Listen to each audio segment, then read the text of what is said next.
Hi friends, let us discuss the strategy for modern India, especially for the prelims. പ്രിലിംസിന് നമ്മൾ എങ്ങനെയാണ് പഠിക്കേണ്ടത് എന്നതിനെ കുറിച്ച് നമുക്ക് ഇന്ന് ഡിസ്കസ് ചെയ്യാം. പലപ്പോഴും വളരെ വാസ്റ്റ് ആയ ഒരു സബ്ജക്റ്റ് ആണല്ലോ മോഡേൺ ഇന്ത്യൻ ഹിസ്റ്ററി എന്നുള്ളത്. പക്ഷെ അതിന് പഠിക്കുന്ന സമയത്ത് നമ്മൾ ഒരു പർട്ടിക്കുലർ സ്ട്രാറ്റജി ഉപയോഗിക്കുകയാണെങ്കിൽ ഹൗ ക്യാൻ വി ഒപ്റ്റിമൈസ്, നമുക്ക് എങ്ങനെയാണ് അതിലെ നമ്മൾ പഠിക്കുന്നത് വെച്ചിട്ട് എത്രമാത്രം കൃത്യമായിട്ട് നമുക്ക് പ്രിലിംസിൽ ഉത്തരം എത്താൻ പറ്റും എന്നുള്ള ഒരു ലെവലിലേക്കുള്ള ഒരു സ്ട്രാറ്റജി നമുക്ക് ഇന്ന് ഡിസ്കസ് ചെയ്യാം. നമുക്ക് ഏവർക്കും അറിയാം history one of the most important topic in the prelims examination, because more over എല്ലാ വർഷവും എറൗണ്ട് ഒരു 15 to 16 19 ക്വസ്റ്റ്യൻ വരെ അല്ലെങ്കിൽ 20 ക്വസ്റ്റ്യൻ വരെ എല്ലാ ഇയറും ഹിസ്റ്ററിയിൽ നിന്ന് ക്വസ്റ്റ്യൻ വരാറുണ്ട്. അതിൽ തന്നെ മോഡേൺ ഇന്ത്യയിൽ ഒരു ആവറേജ് 6 to 8 ക്വസ്റ്റ്യൻസ് വരാറുണ്ട്. ഫോർ എക്സാമ്പിൾ, നമ്മൾ 2023 എടുക്കുന്ന സമയത്ത് ടോട്ടൽ ക്വസ്റ്റ്യൻ ഹിസ്റ്ററിയിൽ നിന്ന് വന്നത് 14 ക്വസ്റ്റ്യൻ ആയിരുന്നു. അതിൽ പ്യുവർലി ഹിസ്റ്ററി എന്ന നിലക്ക് നോക്കുന്ന സമയത്ത് 14 ക്വസ്റ്റ്യൻ ആണ്. അതല്ലാതെ നമ്മൾ വാരി ചെയ്തിട്ട് ഇനിയും നമ്പർ എക്സ്റ്റെൻഡ് ചെയ്യാം. പക്ഷെ മോഡേൺ ഇന്ത്യയിൽ നിന്ന് ക്വസ്റ്റ്യൻ അതിൽ വന്നത് 6 ക്വസ്റ്റ്യൻ ആണ് ആ ഏരിയയിൽ വന്നത്. കമ്പാരിറ്റീവ്ലി ഈസിയർ സൈഡിൽ നിന്നുള്ള ക്വസ്റ്റ്യൻസ് ആയിരുന്നു വന്നത്. 2022 നമ്പർ എടുക്കുകയാണെന്നുണ്ടെങ്കിൽ 16 ക്വസ്റ്റ്യൻ മൊത്തം ഹിസ്റ്ററിയിൽ നിന്നും മോഡേൺ ഇന്ത്യയിൽ അതിൽ 5 ക്വസ്റ്റ്യനും ഉണ്ടായിരുന്നു. 2021 വരുമ്പോൾ പിക്ചർ ഒന്നും കൂടി ചേഞ്ച് ആവുന്നുണ്ട്. 18 ക്വസ്റ്റ്യൻ ഉണ്ട്. അതിൽ മോഡേൺ ഇന്ത്യൻ ക്വസ്റ്റ്യൻ എന്ന് പറയുന്നത് 7 ക്വസ്റ്റ്യൻ ആണ്. 2020 വരുന്ന സമയത്ത് അത് 19 ക്വസ്റ്റ്യനും 9 ക്വസ്റ്റ്യൻ മോഡേൺ ഇന്ത്യൻ ഹിസ്റ്ററി എന്നുള്ള ക്വസ്റ്റ്യൻ ആണെന്ന് മനസ്സിലാക്കേണ്ടത്. നമുക്ക് ഏവർക്കും അറിയാം ഈ ഒരു വർഷത്തെ കട്ട് ഓഫ് അഥവാ 2023 cut off was around 78 to 85 ഒരു ഇൻ ബിറ്റ്വീൻ, അതിന്റെ ഇടയിലാണെന്നാണ് ഏറെക്കുറെ നമ്മൾ എല്ലാവരും പ്രെഡിക്റ്റ് ചെയ്യുന്നത്. ഈ ഒരു കോണ്ടെക്സ്റ്റിൽ കമ്പാരിറ്റീവ്ലി ഈസിയർ സൈഡിൽ നിന്ന് ക്വസ്റ്റ്യൻ മോഡേൺ ഇന്ത്യയിൽ വരുമ്പോൾ നമ്മൾ അത് ഏറെക്കുറെ നമ്മളൊരു 6 to 7 ക്വസ്റ്റ്യൻ ചോദിക്കുന്നുണ്ട് എന്നുണ്ടെങ്കിൽ നമ്മൾ 6 ക്വസ്റ്റ്യൻ നമ്മൾ കറക്റ്റ് ചെയ്യണം. അല്ലെങ്കിൽ ഒരു അറ്റ്ലീസ്റ്റ് ഒരു 5 ക്വസ്റ്റ്യൻസ് നമ്മുടെ കംപ്ലീറ്റ്ലി കറക്റ്റ് ആയിരിക്കണം. നമ്മളെ കോൺഫിഡൻസ് ബൂസ്റ്റ് ചെയ്യുന്ന രൂപത്തിലേക്കുള്ള ഒരു ആൻസർ നമുക്ക് കൊടുക്കാൻ പറ്റണം. അപ്പോഴാണ് അത് മറ്റ് ഏരിയാസ് ഓഫ് ഫോക്കസ് അല്ലെങ്കിൽ പ്രിലിംസിലെ മറ്റു ഏരിയയിൽ നമുക്ക് ആ ഒരു കോൺഫിഡൻസിന്റെ ബൂസ്റ്റ് കാരണത്താൽ നമുക്ക് ചെയ്യാൻ പറ്റുള്ളൂ. അതുകൊണ്ടാണ് ഞാൻ പറഞ്ഞത് ഹിസ്റ്ററിയിലെ മോഡേൺ ഇന്ത്യ പോർഷൻ എന്നുള്ളത് വളരെ ഇമ്പോർട്ടൻ്റ് ആയ ഒരു ടോപ്പിക്കാണ്. ബിക്കോസ് ഇറ്റ്സ് മോറലി ബൂസ്റ്റ് ചെയ്യുന്നുണ്ട്. അത് മാത്രമല്ല ഈസിയർ സൈഡിൽ നിന്നുള്ള ക്വസ്റ്റ്യൻ ആണ്. എറൗണ്ട് ഒരു 15 മാർക്ക് അല്ലെങ്കിൽ ഒരു 10 to 15 മാർക്കിന്റെ എറൗണ്ട് നമുക്ക് എന്ത് ചെയ്യുന്നുണ്ട്, ഷുവർ ഷോർട്ട് ആയിട്ടുള്ള ക്വസ്റ്റ്യൻസ് നമുക്ക് കിട്ടുന്നുണ്ട്. നമ്മൾ ഹിസ്റ്ററി പഠിക്കുന്ന സമയത്ത് എല്ലാവരുടെയും പരാതിയാണ് ഇറ്റ്സ് ബിഗ് പോർഷൻ ആണ്, ബിഗ് സിലബസ് ആണ്, എങ്ങനെ കവർ ചെയ്യും, കൺഫ്യൂഷൻ ആൾവേസ് നമുക്ക് എപ്പോഴും ഉണ്ട്. അപ്പോൾ ഇവിടെ ഞാൻ ചെയ്യാൻ ഉദ്ദേശിക്കുന്നത് എങ്ങനെയാണ് നമ്മൾ സ്ട്രാറ്റജി ചെയ്യേണ്ടത് എന്ന് പറയുന്ന സമയത്ത് ബ്രോഡ്ലി കുറച്ച് ടോപ്പിക്സ് ആയിട്ട് അതിനെ മാക്രോ ലെവൽ അതിനെ ഡിവൈഡ് ചെയ്തിട്ടുണ്ട്. അതിലെ ഫസ്റ്റ് എന്ന് പറയുന്നത് ഇന്ത്യൻ നാഷണൽ മൂവ്മെന്റ് ആണ്. അതിന്റെ ഒരു പ്രിയോറിറ്റി അനുസരിച്ച് ക്വസ്റ്റ്യൻസ് വന്ന പ്രിയോറിറ്റി അനുസരിച്ച് ഇന്ത്യൻ നാഷണൽ മൂവ്മെന്റ് ആണ്. ബ്രിട്ടീഷ് ഈസ്റ്റ് ഇന്ത്യ കമ്പനീസ് വരുന്ന അല്ലെങ്കിൽ ഡിഫറെന്റ് കമ്പനീസ് ഇന്ത്യയിലേക്ക് വരുന്നു. അവർ കോളനൈസിങ് ഇന്ത്യ ആൻഡ് എഗെയിൻസ്റ്റ് ദാറ്റ് അതിനെതിരെയായിട്ട് നമ്മുടെ നാഷണൽ മൂവ്മെന്റ് വരുന്നു, നാഷണലിസം വരുന്നു, മോഡേൺ ഐഡിയാസ് വരുന്നു. അത് ബേസ്ഡ് ആയിട്ടുള്ള ഒരുപാട് ക്വസ്റ്റ്യൻസ് നമ്മുടെ പ്രിലിംസിൽ വരാറുണ്ട്. കഴിഞ്ഞ 5 വർഷത്തിൽ മാത്രം എറൗണ്ട് 12 ക്വസ്റ്റ്യൻ ആണ് വന്നിട്ടുള്ളത്. 12 ക്വസ്റ്റ്യൻ മീൻസ് ഒരു ഇയറിൽ മിനിമം 2 ക്വസ്റ്റ്യൻ ഈ ഒരു ഏരിയയിൽ നിന്ന് വന്നിട്ടുണ്ട്. അതുപോലെ തന്നെ വേറൊരു അനദർ ഇമ്പോർട്ടൻ്റ് ഏരിയ എന്നുള്ളത് how was the response of the British Indian Empire.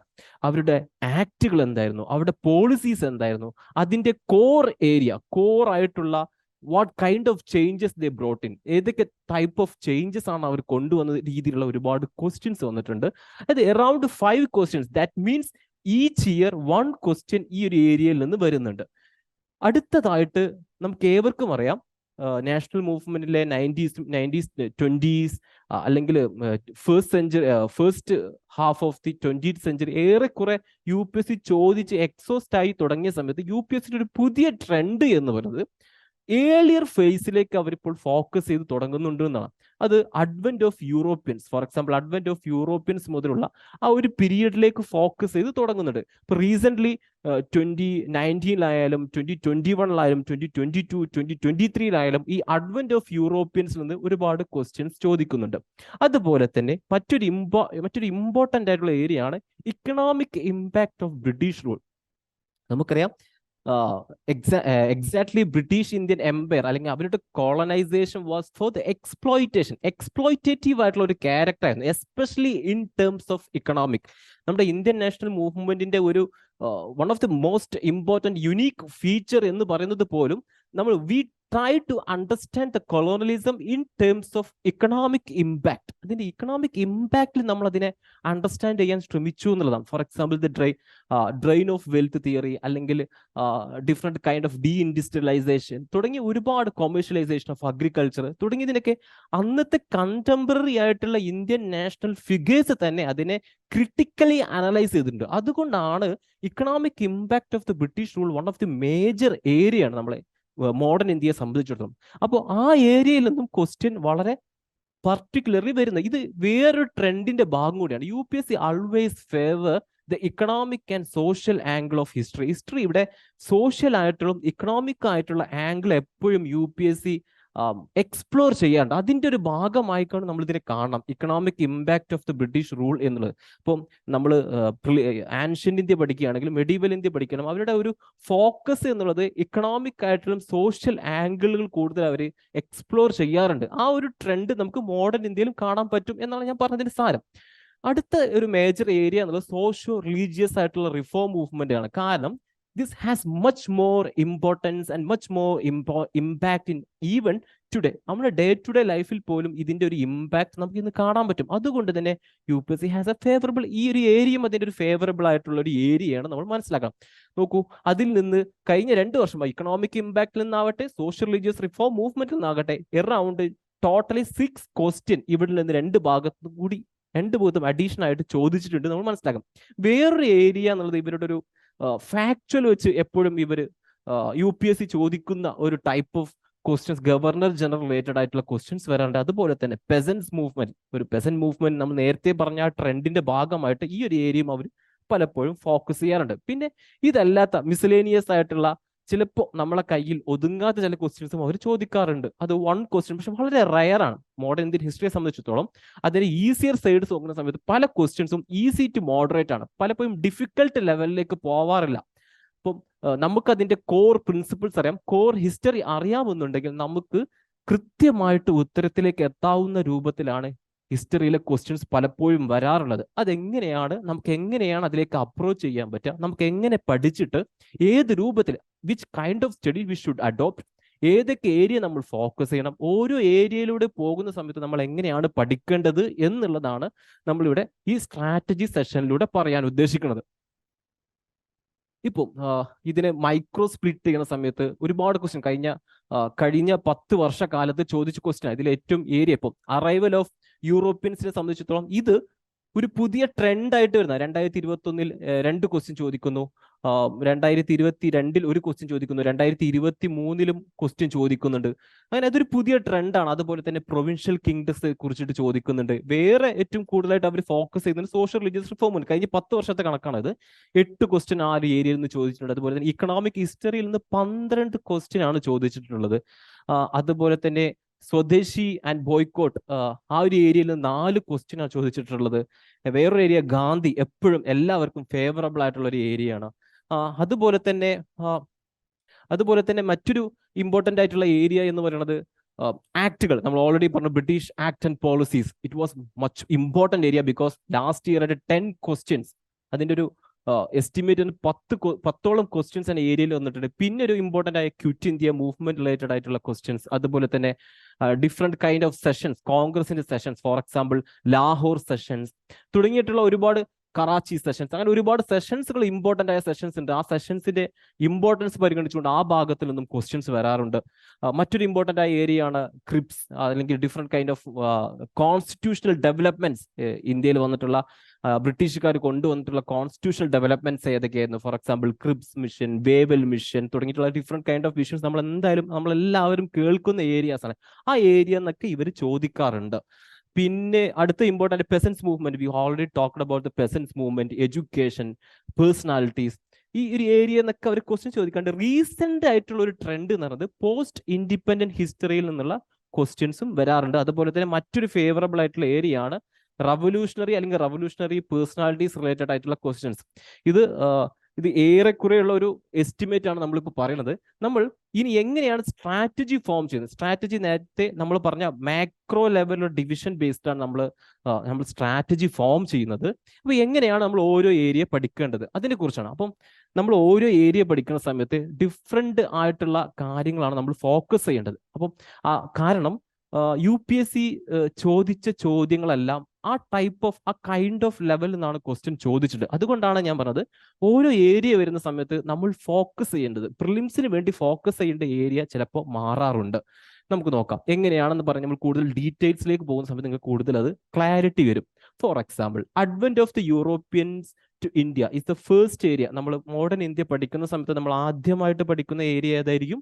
Advent of Europeans to India, അല്ലെങ്കിൽ യൂറോപ്യൻ കൊളോണിയൽ കമ്പനീസ് ഇന്ത്യയിലേക്ക് വന്ന ആ സ്റ്റേജ് ആണ് നമ്മൾ ആദ്യമായിട്ട് പഠിക്കുക. കാരണം 1498 ആദ്യമായിക്കൊണ്ട് Vasco da Gama is reaching towards the Calicut and his Portuguese East India കമ്പനിയുടെ ഏറ്റവും ഫസ്റ്റ് ആയിട്ടുള്ള സെറ്റിൽമെന്റ് വരുന്നത് കാലിക്കറ്റിലാണ്. അതോട് കൂടിയിട്ടാണ് ഈ ബ്രിട്ടീഷ് അല്ലെങ്കിൽ യൂറോപ്യൻ കോളനിയൽ സെറ്റിൽമെന്റ്സ് നമ്മളെ ഇന്ത്യയിൽ തുടങ്ങുന്നത്. അപ്പം അതിനെക്കുറിച്ചുള്ള ക്വസ്റ്റ്യൻസ് റീസെന്റ് ഒരുപാട് വരുന്നുണ്ട് താനും. അപ്പൊ നമ്മൾ ഇത് എങ്ങനെയാണ് പഠിക്കേണ്ടത്? ഈ ഒരു അഡ്വെന്റ് ഓഫ് യൂറോപ്യൻസ് നമ്മൾ പർട്ടിക്കുലർലി ഫോർ പ്രിലിംസിന് നമ്മൾ എങ്ങനെയാണ് പഠിക്കേണ്ടത് എന്നുള്ളതാണ്.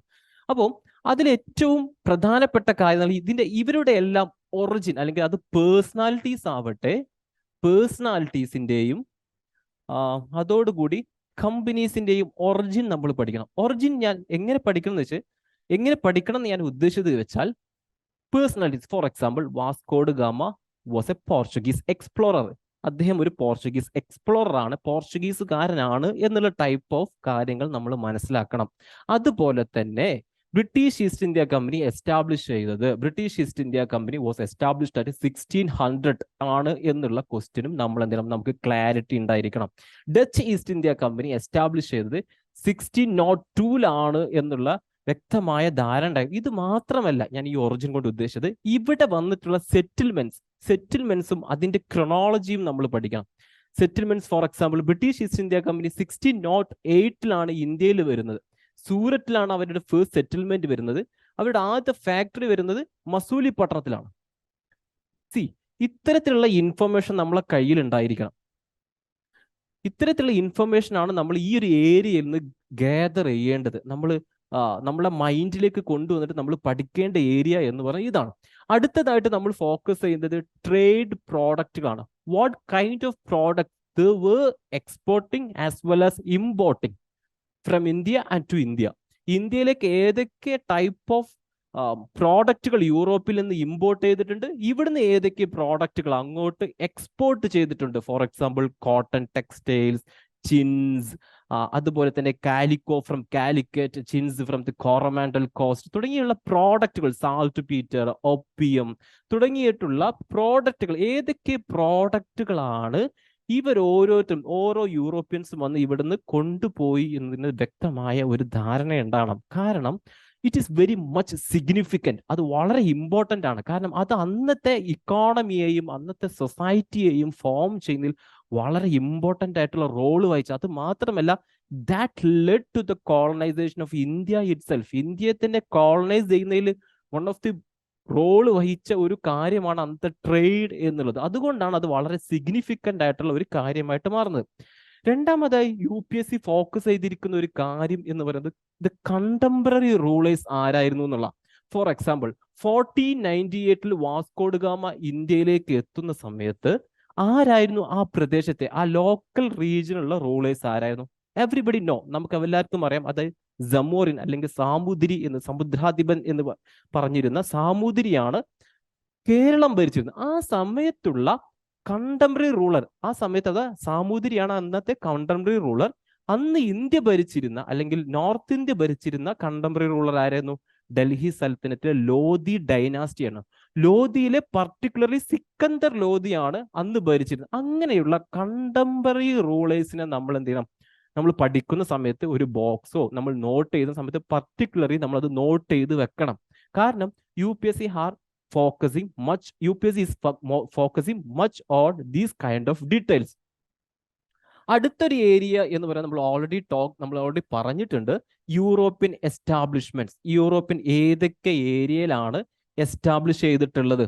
ഫോർ എക്സാമ്പിൾ ഞാൻ നേരത്തെ പറഞ്ഞ സൂറത്ത്, മസൂലിപ്പട്ടണം തുടങ്ങിയിട്ടുള്ള ബിംലിപ്പട്ടണം, നാഗപട്ടണം, ഇതൊക്കെ നമ്മളൊക്കെ ഈ അഡ്വന്റ് ഓഫ് യൂറോപ്യൻസ് കേൾക്കുന്ന സമയത്തുള്ള പേരുകളാണ്. ഡെയിൻസിന്റെ സെറ്റിൽമെന്റ്സ് എവിടെയൊക്കെയായിരുന്നു, അതുപോലെ തന്നെ ബ്രിട്ടീഷ് ഈസ്റ്റ് ഇന്ത്യ കമ്പനിയുടെ സെറ്റിൽമെന്റ്സ്, ഇതെല്ലാം നമ്മൾ പഠിക്കണം, എവിടെയൊക്കെയാണ് യൂറോപ്യൻ എസ്റ്റാബ്ലിഷ്മെന്റ് എന്നുള്ളത്. അതുപോലെ തന്നെ മറ്റൊരു ഇമ്പോർട്ടൻ്റ് ആയിട്ടുള്ള ഒരു കാര്യമാണ് ക്രോണോളജി മീൻസ് നമ്മൾ കൃത്യമായിട്ട് ഇയേഴ്സ് പഠിക്കേണ്ടതില്ലെങ്കിൽ പോലും നമുക്ക് ആ ഒരു ധാരണ ഉണ്ടായിരിക്കണം, ആരാണ് ആദ്യം വന്നത്, പിന്നീട് ആര് വന്നു എന്നുള്ളൊരു ക്രോണോളജി നമുക്ക് എന്ത് ചെയ്യണം? മനസ്സിലാവണം. അത് എവിടെയാണ് അതിന്റെ യൂസ്ഫുൾനെസ് വരിക എന്നുള്ളത് നമുക്ക് PYQ ഡിസ്കസ് ചെയ്യുന്ന സമയത്ത് നമുക്ക് മനസ്സിലാക്കാൻ പറ്റും. അതുപോലെ തന്നെ ബാറ്റിൽസ് വെരി മച്ചും ഇമ്പോർട്ടൻറ്റ്. എല്ലാ ബാറ്റിലും നമ്മൾ പഠിക്കേണ്ടതില്ല. കാരണം നമ്മുടെ 15th സെഞ്ചുറി മുതൽ അറൌണ്ട് 16th 17th സെഞ്ചുറി അല്ലെങ്കിൽ 18th സെഞ്ചുറി വരെ ഈ ഒരുപാട് ബാറ്റിലുകൾ ഉണ്ടാവുന്നത് between different companies as well as native states and കമ്പനീസിന്റെ ഇടയിലും ബാറ്റിൽസ് ഉണ്ടാവുന്നുണ്ട്. പക്ഷെ ഈ ബാറ്റിൽ നമ്മൾ ഏത് പഠിക്കണം? സിഗ്നിഫിക്കൻ്റ് ആയിട്ടുള്ള ബാറ്റിൽസ് മാത്രം നോക്കിയാൽ മതി. സിഗ്നിഫിക്കൻ്റ് ആയത് എന്ന് പറഞ്ഞു കഴിഞ്ഞാൽ ഇൻ ദി സെൻസ് ഓഫ് ഒന്നെങ്കിൽ ആ കമ്പനിയുടെ ഇൻഫ്ലുവൻസ് എൻഹാൻസ് ചെയ്യുന്ന, ഫോർ എക്സാമ്പിൾ പോർച്ചുഗീസുകാരുടെ പ്രസൻസ് എൻഹാൻസ് ചെയ്യാൻ പറ്റുന്ന, ഇൻക്രീസ് ചെയ്യാൻ പറ്റുന്ന, സിഗ്നിഫിക്കൻ്റ് ആയിട്ട് പറയാൻ പറ്റുന്ന ഒരു ബാറ്റിലാണെങ്കിൽ definitely we should note down that.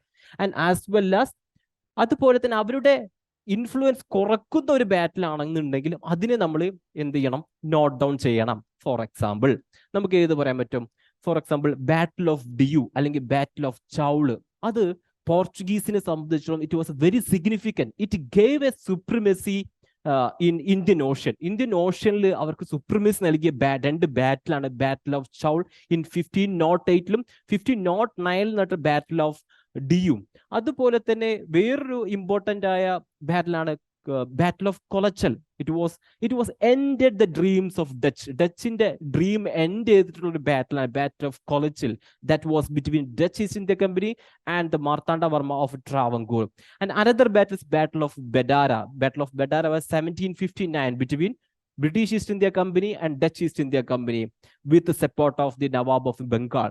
So ഞാൻ ഉദ്ദേശിച്ചത് അത്തരത്തിലുള്ള ബാറ്റിലുകളും നമ്മൾ ഡീറ്റെയിൽഡ് ആയിട്ട് നോക്കി. ഡീറ്റെയിൽഡ് മീൻസ് ആരൊക്കെ തമ്മിലാണ്, ആരാണ് ജയിച്ചത്, അതിന്റെ ഒരു ഇമ്പാക്ട് എന്താണ് എന്നൊക്കെ നമ്മളൊരു ഇപ്പം അഡ്വന്റ് ഓഫ് യൂറോപ്യൻസ് നമ്മളൊരു ടേബിൾ വൈസ് ആണ് നമ്മൾ പഠിക്കുന്നുണ്ടെങ്കിൽ നമ്മൾ ആ ടേബിൾ എന്ത് ചെയ്യണം? അതിൽ നമ്മൾ എന്ത് ചെയ്യണം? ഫിൽ ചെയ്ത് വെക്കണം. അപ്പം ഒരു 1 പേജ് 2 പേജിന്റെ ഉള്ളിൽ നമുക്ക് advent of Europeans to India എന്നുള്ള ആ ടോപ്പിക് തീർത്ത് വെക്കാൻ പറ്റും. ഇതുകൊണ്ടുള്ള മെച്ചം, ഇങ്ങനെ പഠിക്കുമ്പോൾ നമുക്ക് എങ്ങനെയാണ് ഇത് UPSCക്ക് യൂസ്ഫുൾ ആവുക? നമുക്ക് ഓരോന്ന് എടുത്ത് നോക്കിയാലോ. ഫസ്റ്റ് ക്വസ്റ്റ്യൻ 2023 ചോദിച്ച ക്വസ്റ്റ്യൻ ആണ്. Who among the following rulers of medieval Gujarat surrendered due to the Portuguese? Question, ഗുജറാത്തിലെ റൂളർ സറണ്ടർ ചെയ്തു ഡിയു പോർച്ചുഗീസിന്. ആരാണ് എന്നുള്ള ചോദ്യമാണ്. എവ്രിബഡി നോസ്, നമ്മളെ ക്ലാസ്സിൽ ഇരുന്ന എല്ലാവർക്കും അറിയാം, നൈനോ ഡി കുൻഹന്റെ സമയത്ത് നടന്ന ഇവന്റ്. ആദ്യമായിട്ട് മുഗൾ കിങ്ങിനെതിരെ സഹായം തേടി പോകുന്നു ഈ രാജാവ്. ആരുടത്തേക്ക്? പോർച്ചുഗീസുകാർ സഹായിക്കുന്നു. സഹായത്തിന്റെ പ്രതിഫലമായിട്ട് ചില പ്രദേശങ്ങൾ അദ്ദേഹം വിട്ടുകൊടുക്കുന്നു. പക്ഷെ പിന്നീട് ഇവർക്കിടയിൽ that relays come to be strained and they are becoming enemies. അതിന്റെ ഭാഗമായിക്കൊണ്ട് ഈ രാജാവിനെ കപ്പലിലേക്ക് ക്ഷണിച്ചുകൊണ്ട് അദ്ദേഹത്തിന്റെ അംഗവിച്ഛേദനം നടത്തുകയാണ്. സി ദിസ് ഈവന്റ് നമ്മൾ ഓൾറെഡി ക്ലാസ്സിലെല്ലാം ഡിസ്കസ് ചെയ്തിട്ടുള്ള ഈ ഈവന്റ്, ഈ ഒരു റൂളറെയും നമുക്ക് ഏവർക്കും അറിയാവുന്നതാണ്. That is exactly the Bahadur ഷയാണ് ഇത് പറഞ്ഞിട്ടുള്ളത്. ഇനി ഇത് നമ്മൾ നേരത്തെ പറഞ്ഞുള്ള ആ ഒരു പാറ്റേണിൽ പഠിച്ചാൽ കിട്ടുമോ? യെസ്, ഓഫ് കോഴ്സ് നമുക്കത് കിട്ടും ചെയ്യും. കാരണം അതിൽ വൺ ഓഫ് ദി ഈവൻ നമ്മൾ പഠിക്കുന്നതാണ്. Nuno da Cunha, the governor of the Portuguese, അല്ലെങ്കിൽ പോർച്ചുഗീസിന്റെ വൈസ്രോയിയെ കുറിച്ച് പഠിക്കുന്ന സമയത്ത് അദ്ദേഹത്തിന്റെ വൺ ഓഫ് ദി കോൺട്രിബ്യൂഷൻ എന്ന് പറയുന്നത് ഒന്ന് ഗോവയിലേക്ക് ഷിഫ്റ്റ് ചെയ്തു എന്നുള്ളതും രണ്ടാമത് ഈ ഒരു ഇവന്റും മാത്രമാണ്. അപ്പം നൈനോഡി കുൻഹന്റെ സമയത്ത് നടന്നിട്ടുള്ള one of the major event ആണ് ഈ ബഹദൂർ ഷാ ഗുജറാത്ത് ഡിയുലേക്ക് അല്ലെ ഗുജറാത്ത് റൂളർ ആയിരുന്ന ബഹദൂർ ഷാ ഡിയു സബ്മിറ്റ് ചെയ്യുന്നു എന്നുള്ള ഇവന്റ്. അപ്പോൾ ആൻസർ വരുന്നത് സി ആണ്. ഇനി 2022 ക്വസ്റ്റ്യൻ നോക്കൂ. ഇവിടെയും അവരുടെ UPSC ഒരു പാറ്റേൺ അവർ ചോദിക്കുന്നത് with reference to Indian history consider the following statement. First statement is the Dutch established their factories. Established their factories, that means they are asking about the settlements. അവർ സെറ്റിൽമെന്റ്സിനെ കുറിച്ചാണ് ഇവിടെ ചോദിക്കുന്നത്. Okay, factories, warehouses on the east coast on lands granted to them by Gajapati rulers. ഇത് ഈ ഒരു question, ഈ ഒരു ഏരിയ മേ ബി നമുക്ക് ഡൗട്ട് വന്നേക്കാം. അപ്പോൾ നെക്സ്റ്റ് സ്റ്റേറ്റ്മെന്റിൽ ഒന്ന് പോകാം. Alfonso de Albuquerque, he was the governor of Portuguese for the estate of India. He captured Goa from the Bijapur sultanate capture ചെയ്തു എന്നുള്ള ഈ അൽഫോൺസോ ഡി അൽബുക്കർക്കിനെ കുറിച്ച് പഠിക്കുന്ന സമയത്ത് നമ്മൾ one of the major event ആണ്. അതുകൊണ്ട് എന്തായാലും നമ്മൾ നോട്ട് ഡൗൺ ചെയ്ത് വെക്കും ഈ ഒരു ഏരിയ. അതുപോലെ തന്നെ the English East India Company established a factory at Madras on a plot land leased from the representative of Vijayanagara empire. Vijayanagara empire. Okay, ഇപ്പൊ ഇതിനെ കുറിച്ച് ഇപ്പം നമുക്ക് ധാരണ ഇല്ലെങ്കിൽ നമ്മൾ എങ്ങനെ ഇതിനെ ആൻസർ ചെയ്യാം?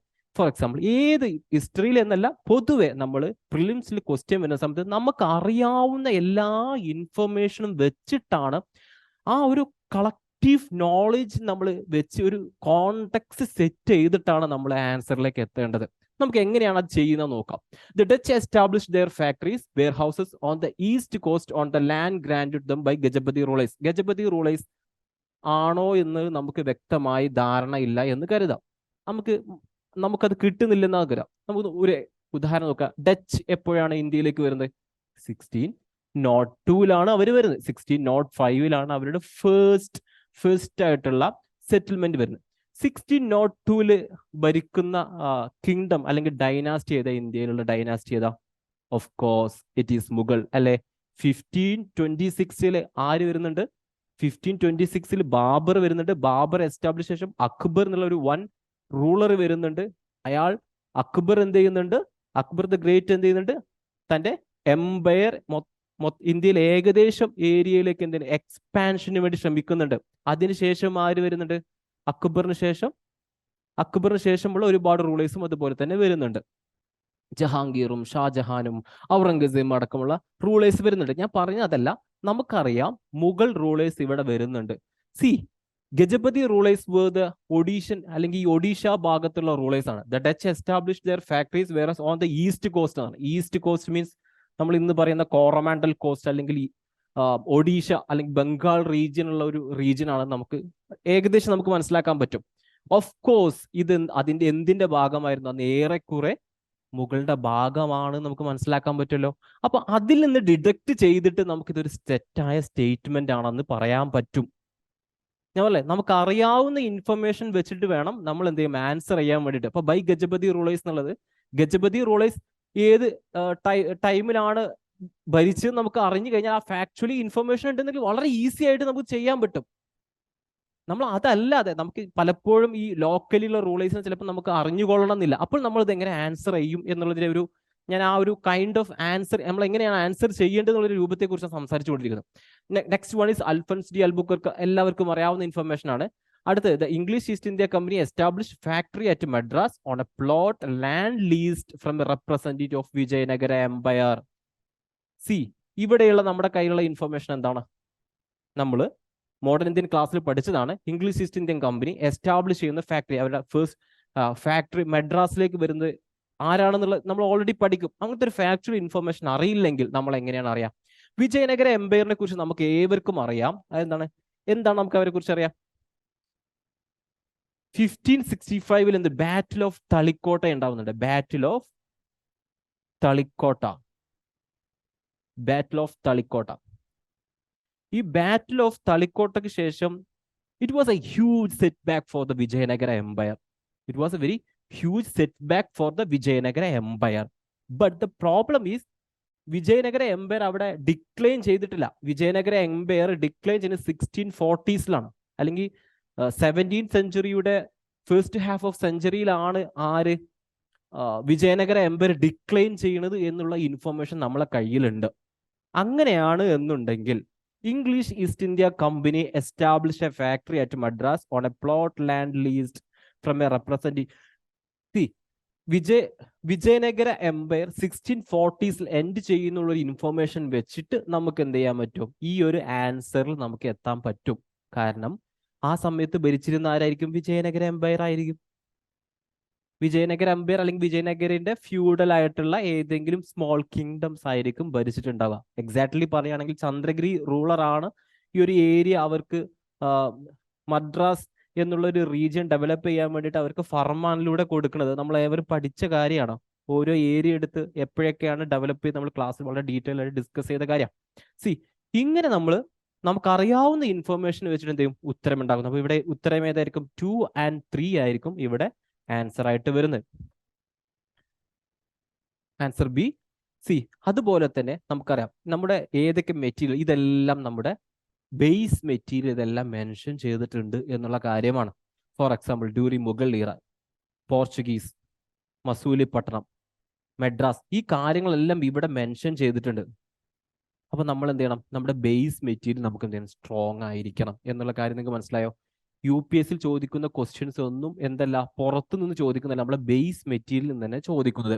നേരത്തെ പറഞ്ഞിട്ടുള്ള ഫ്രാൻസിസ്കോ ഡി അൽമയുടെയും അൽബുക്കർക്കിന്റെയും കാര്യങ്ങളെല്ലാം നമ്മുടെ ക്ലാസ് നോട്ട്സിൽ എന്താണ് ഓൾറെഡി ഡിസ്കസ് ചെയ്താണ്. Captured Goa from the sultan of Bijapur, this is already discussed. നൈനോഡി കുൻഹയുടെ എസ്റ്റാബ്ലിഷ്മെന്റ് പറയുകയാണെങ്കിൽ ബഹദൂർ ഷാ ഓഫ് ഗുജറാത്ത് ഇൻ 1534 എന്നുള്ള നമ്മൾ കാര്യങ്ങൾ ഓൾറെഡി നമ്മൾ ഡിസ്കസ് ചെയ്താണ്. Goa replaced Cochin as main administrative centre of the Portuguese rule എന്ന കാര്യങ്ങളെല്ലാം നമ്മൾ ആ ഏരിയയിൽ ഡിസ്കസ് ചെയ്യും. അപ്പം ഞാൻ പറഞ്ഞു വന്നതിന്റെ സാരം വെച്ച് നമ്മുടെ ബേസ് മെറ്റീരിയൽ നമ്മൾ പഠിക്കണം. അതോടുകൂടി ഇത്തരത്തിൽ നമ്മൾ പഠിക്കുകയാണെന്നുണ്ടെങ്കിൽ, ഇപ്പോൾ ഇതുവരെ ചോദിച്ച ചോദ്യങ്ങൾ സെറ്റിൽമെന്റ്സിനെ കുറിച്ച് ചോദിച്ചു, അതുപോലെ തന്നെ ആരാണ് ആ കണ്ടംപററി റൂളേഴ്സ് എന്നുള്ള പർട്ടിക്കുലർ ഏരിയ എന്നാണ് ചോദിച്ചത്. നമുക്ക് അടുത്ത ഏരിയ, ഈ ഏരിയ എന്ന് ചോദിച്ച മറ്റു ചോദ്യങ്ങൾ ഏതൊക്കെയാന്ന് നോക്കാം.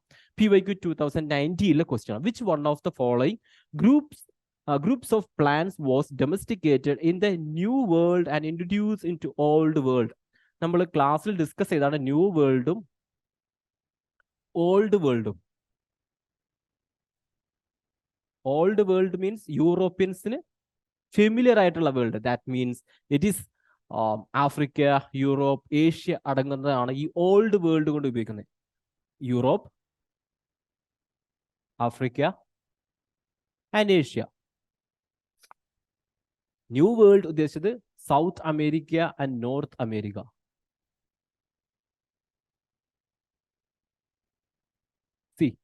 നമ്മൾ ഒരു ക്വസ്റ്റ്യൻ, പ്രിലിംസിൽ ഒരു ക്വസ്റ്റ്യൻ കിട്ടുന്ന സമയത്ത് ഇത് എങ്ങനെയാണ് നമ്മൾ ഇതിലേക്ക് അപ്രോച്ച് ചെയ്യേണ്ടത്? നമുക്കറിയാവുന്ന ഇൻഫർമേഷൻ നമ്മൾ എന്ത് ചെയ്യും? ആദ്യം നമ്മുടെ മൈൻഡിലേക്ക് കളക്ട് ചെയ്യുന്നു, നമ്മൾ എല്ലാം കൊണ്ടുവരും, എന്നിട്ട് നമ്മൾ ഓപ്ഷൻസ് വായിക്കുന്നു. Option A tobacco, cocoa, rubber ആണോ? നമുക്ക് ചെക്ക് ചെയ്യാം. Tobacco, cotton. കോട്ടൺ എന്താണ്? നമ്മൾ ആൻഷ്യന്റ് ഇന്ത്യ പഠിക്കുന്ന സമയത്ത് പഠിക്കും, Harappan civilisation was known for cotton. അപ്പൊ അത് ആര് ഇൻട്രൊഡ്യൂസ് ചെയ്തതാണോ? ഓൾറെഡി ഇൻട്രൊഡ്യൂസ് ചെയ്തതാണോ? അല്ല. അപ്പൊ നമുക്ക് അതല്ല എന്നുള്ള ഇൻഫർമേഷൻ നമുക്ക് കിട്ടി. കോട്ടൺ, എഗെയിൻ കോട്ടൺ, അത് നമ്മൾ എന്ത് ചെയ്തു? എലിമിനേറ്റ് ചെയ്തു. അടുത്തത് rubber, coffee and wheat. Wheat നമ്മൾ പഠിക്കുന്ന നമുക്ക് ഓൾറെഡി അറിയാം, മുഗൾസിന്റെ സമയത്തും അല്ലെങ്കിൽ ഡൽഹി സൽത്തനത്തിന്റെ സമയത്തെല്ലാം wheat was one of the major ആയിട്ടുള്ള ഒരു ഐറ്റം ആയിരുന്നു എന്നുള്ളത് നമുക്കറിയാം. അപ്പം അതും അല്ല നമുക്ക് മനസ്സിലാവും. അതുപോലെ അപ്പൊ ഏതായിരിക്കും ഓപ്ഷൻ സാധാരണഗതിയിൽ വരേണ്ടത്? Tobacco, cocoa and rubber. ഇത് മാത്രമല്ല, നമ്മൾ ഓൾറെഡി ക്ലാസ്സിൽ ഇതെല്ലാം കവർ ചെയ്യുന്നതാണ്. നമ്മുടെ തീംസ് ഇൻ ഇന്ത്യൻ ഹിസ്റ്ററി എന്നുള്ള ഭാഗത്ത് ഇത് കവർ ചെയ്യുന്നതാണ്. നമ്മൾ പറഞ്ഞ ഇൻഫർമേഷൻ മുഴുവൻ നമ്മുടെ സ്റ്റാൻഡേർഡ് ടെക്സ്റ്റ് ബുക്കിലുണ്ട്. ഫോർ എക്സാമ്പിൾ ഇത് എന്തുണ്ട്? NCERT ടെക്സ്റ്റ് ബുക്കിൽ ഇത് ഓൾറെഡി മെൻഷൻ ചെയ്തിട്ടുള്ളതാണ്. Established then colonies and introduced Europeans to the product of new world including tobacco, potatoes, sugar, cocoa, rubber തുടങ്ങിയിട്ടുള്ളത് ചെയ്തിട്ടുണ്ട്, അവിടെ പറയുന്നുണ്ട്. അപ്പം ഇത് നമ്മൾ മനസ്സിലാക്കുന്നത് വേണം. സ്റ്റാൻഡേർഡ് ടെക്സ്റ്റ് ബുക്ക് നമ്മൾ വളരെ ക്ലാരിറ്റിയോട് കൂട്ടി പഠിക്കണം. ആൻസർ എ ആണ്. 2018 വന്ന ക്വസ്റ്റ്യൻ ആണ്. The staple communities of export by the English East India Company from Bengal in the middle of the 18th century were raw cotton, oil seeds, opium. നമ്മൾ already discuss ചെയ്താണ്, ക്ലാസ്സിൽ വളരെ ഡീറ്റെയിൽഡ് ആയിട്ട് discuss ചെയ്ത area ആണ്. ഈ ഏരിയയിൽ നിന്ന് പർട്ടിക്കുലർലി ക്വസ്റ്റ്യൻസ് റിപ്പീറ്റഡ് ആയിട്ട് വരുന്നുണ്ട്. നമ്മൾ നേരത്തെ പറഞ്ഞത് ട്രേഡ് പ്രോഡക്റ്റുകളെ കുറിച്ച് നമുക്കൊരു കൃത്യമായ ധാരണ വേണം പറഞ്ഞത് നിങ്ങൾ ഓർക്കുന്നുണ്ടോ? അത് ഈ കാരണത്തിലാണ്. Raw cotton, oil seeds, opium. ഇതാണോ? നമുക്ക് നോക്കാം. ഓയിൽ സീഡ്സ് ആണോ എന്നുള്ളത് നമുക്കൊരു ക്വസ്റ്റ്യൻ മാർക്ക് ഉണ്ട്. ഷുഗർ, ഇതിനേക്കാളും ബെറ്റർ ഓപ്ഷൻ ഉണ്ടോ എന്ന് നോക്കാം. Sugar, salt, zinc and lead. Metals നമ്മൾ ഇന്ത്യയോട്ട് എക്സ്പോർട്ട് ചെയ്തിക്കണോ എന്നുള്ള കാര്യം എക്സ്പോർട്ട് ചെയ്തിട്ടില്ല. അപ്പൊ അതുകൊണ്ട് ഇത് തെറ്റാണ്, നമ്മൾ വെക്കേണ്ടിരിക്കും. Copper, silver, again silver and gold, spices and tea. Option D cotton, silk, saltpetre and opium. Of course saltpetre എവിടുന്നാണ് കൊണ്ടുപോയത്? Saltpetre was from Bengal, opium to ചൈനയിലെ നമ്മുടെ ട്രയാങ്കുലർ ട്രേഡ് ഉണ്ടായിരുന്നു. Bengal, East India Company, British East India company and China. ഈ ഒരു triangular ട്രേഡിലെ പ്രധാനപ്പെട്ട one of the product ആയിരുന്നു ഈ ഒപ്പിയം എന്നുള്ളത്. അതുപോലെ തന്നെ saltpetre was one of the another major important items from the Bengal itself. Silk was another major items as well as cotton. For example നമ്മുടെ ഇന്നത്തെ കാലിക്കറ്റ്, കാലിക്കോസ്, അതുപോലെ തന്നെ ചിൻസ് തുടങ്ങി ഒരുപാട് കോട്ടൺ ഐറ്റം അഥവാ സിൽക്ക് ടെക്സ്റ്റൈൽ ഐറ്റംസ് എന്ത് ചെയ്യുന്നത് export ചെയ്തിട്ടുണ്ടായിരുന്നു. സ്റ്റേപ്പിൾ കമ്മോഡിറ്റീസ് ആണ് exported by the English East India Company. അപ്പൊ ആൻസർ എന്തായിട്ട് വരണം? Answer D should be the answer. Next question 2021 question ആണ്. In the first quarter of the 17th century. C, ഇവിടെ അവർ ചോദിക്കുന്നത് ക്രൊണോളജിക്കൽ ആയിട്ടുള്ള ഓർഡർ ആണ്. നിങ്ങൾ ക്രൊണോളജിക്കലി നിങ്ങൾ പഠിക്കണം എന്നില്ല, പക്ഷെ ഒരു ധാരണ നിങ്ങൾക്ക് ഉണ്ടാവണം. In which of the following was the factories of the English East India Company located? Look, അവർ തരുന്ന സ്ഥലങ്ങൾ ഒന്ന് ബറോച്ച് ആണ്, ചിക്കാഗോളയാണ്, തൃശ്ശിനാപ്പള്ളിയാണ്. Select the correct answer using the code given below. നമ്മൾ ഓൾറെഡി ക്ലാസ്സിലും എല്ലായിടത്തും ഡിസ്കസ് ചെയ്ത കാര്യമാണ്. ബ്രിട്ടീഷ് ഈസ്റ്റ് ഇന്ത്യ കമ്പനി 1608 സൂററ്റിൽ വരുന്നു.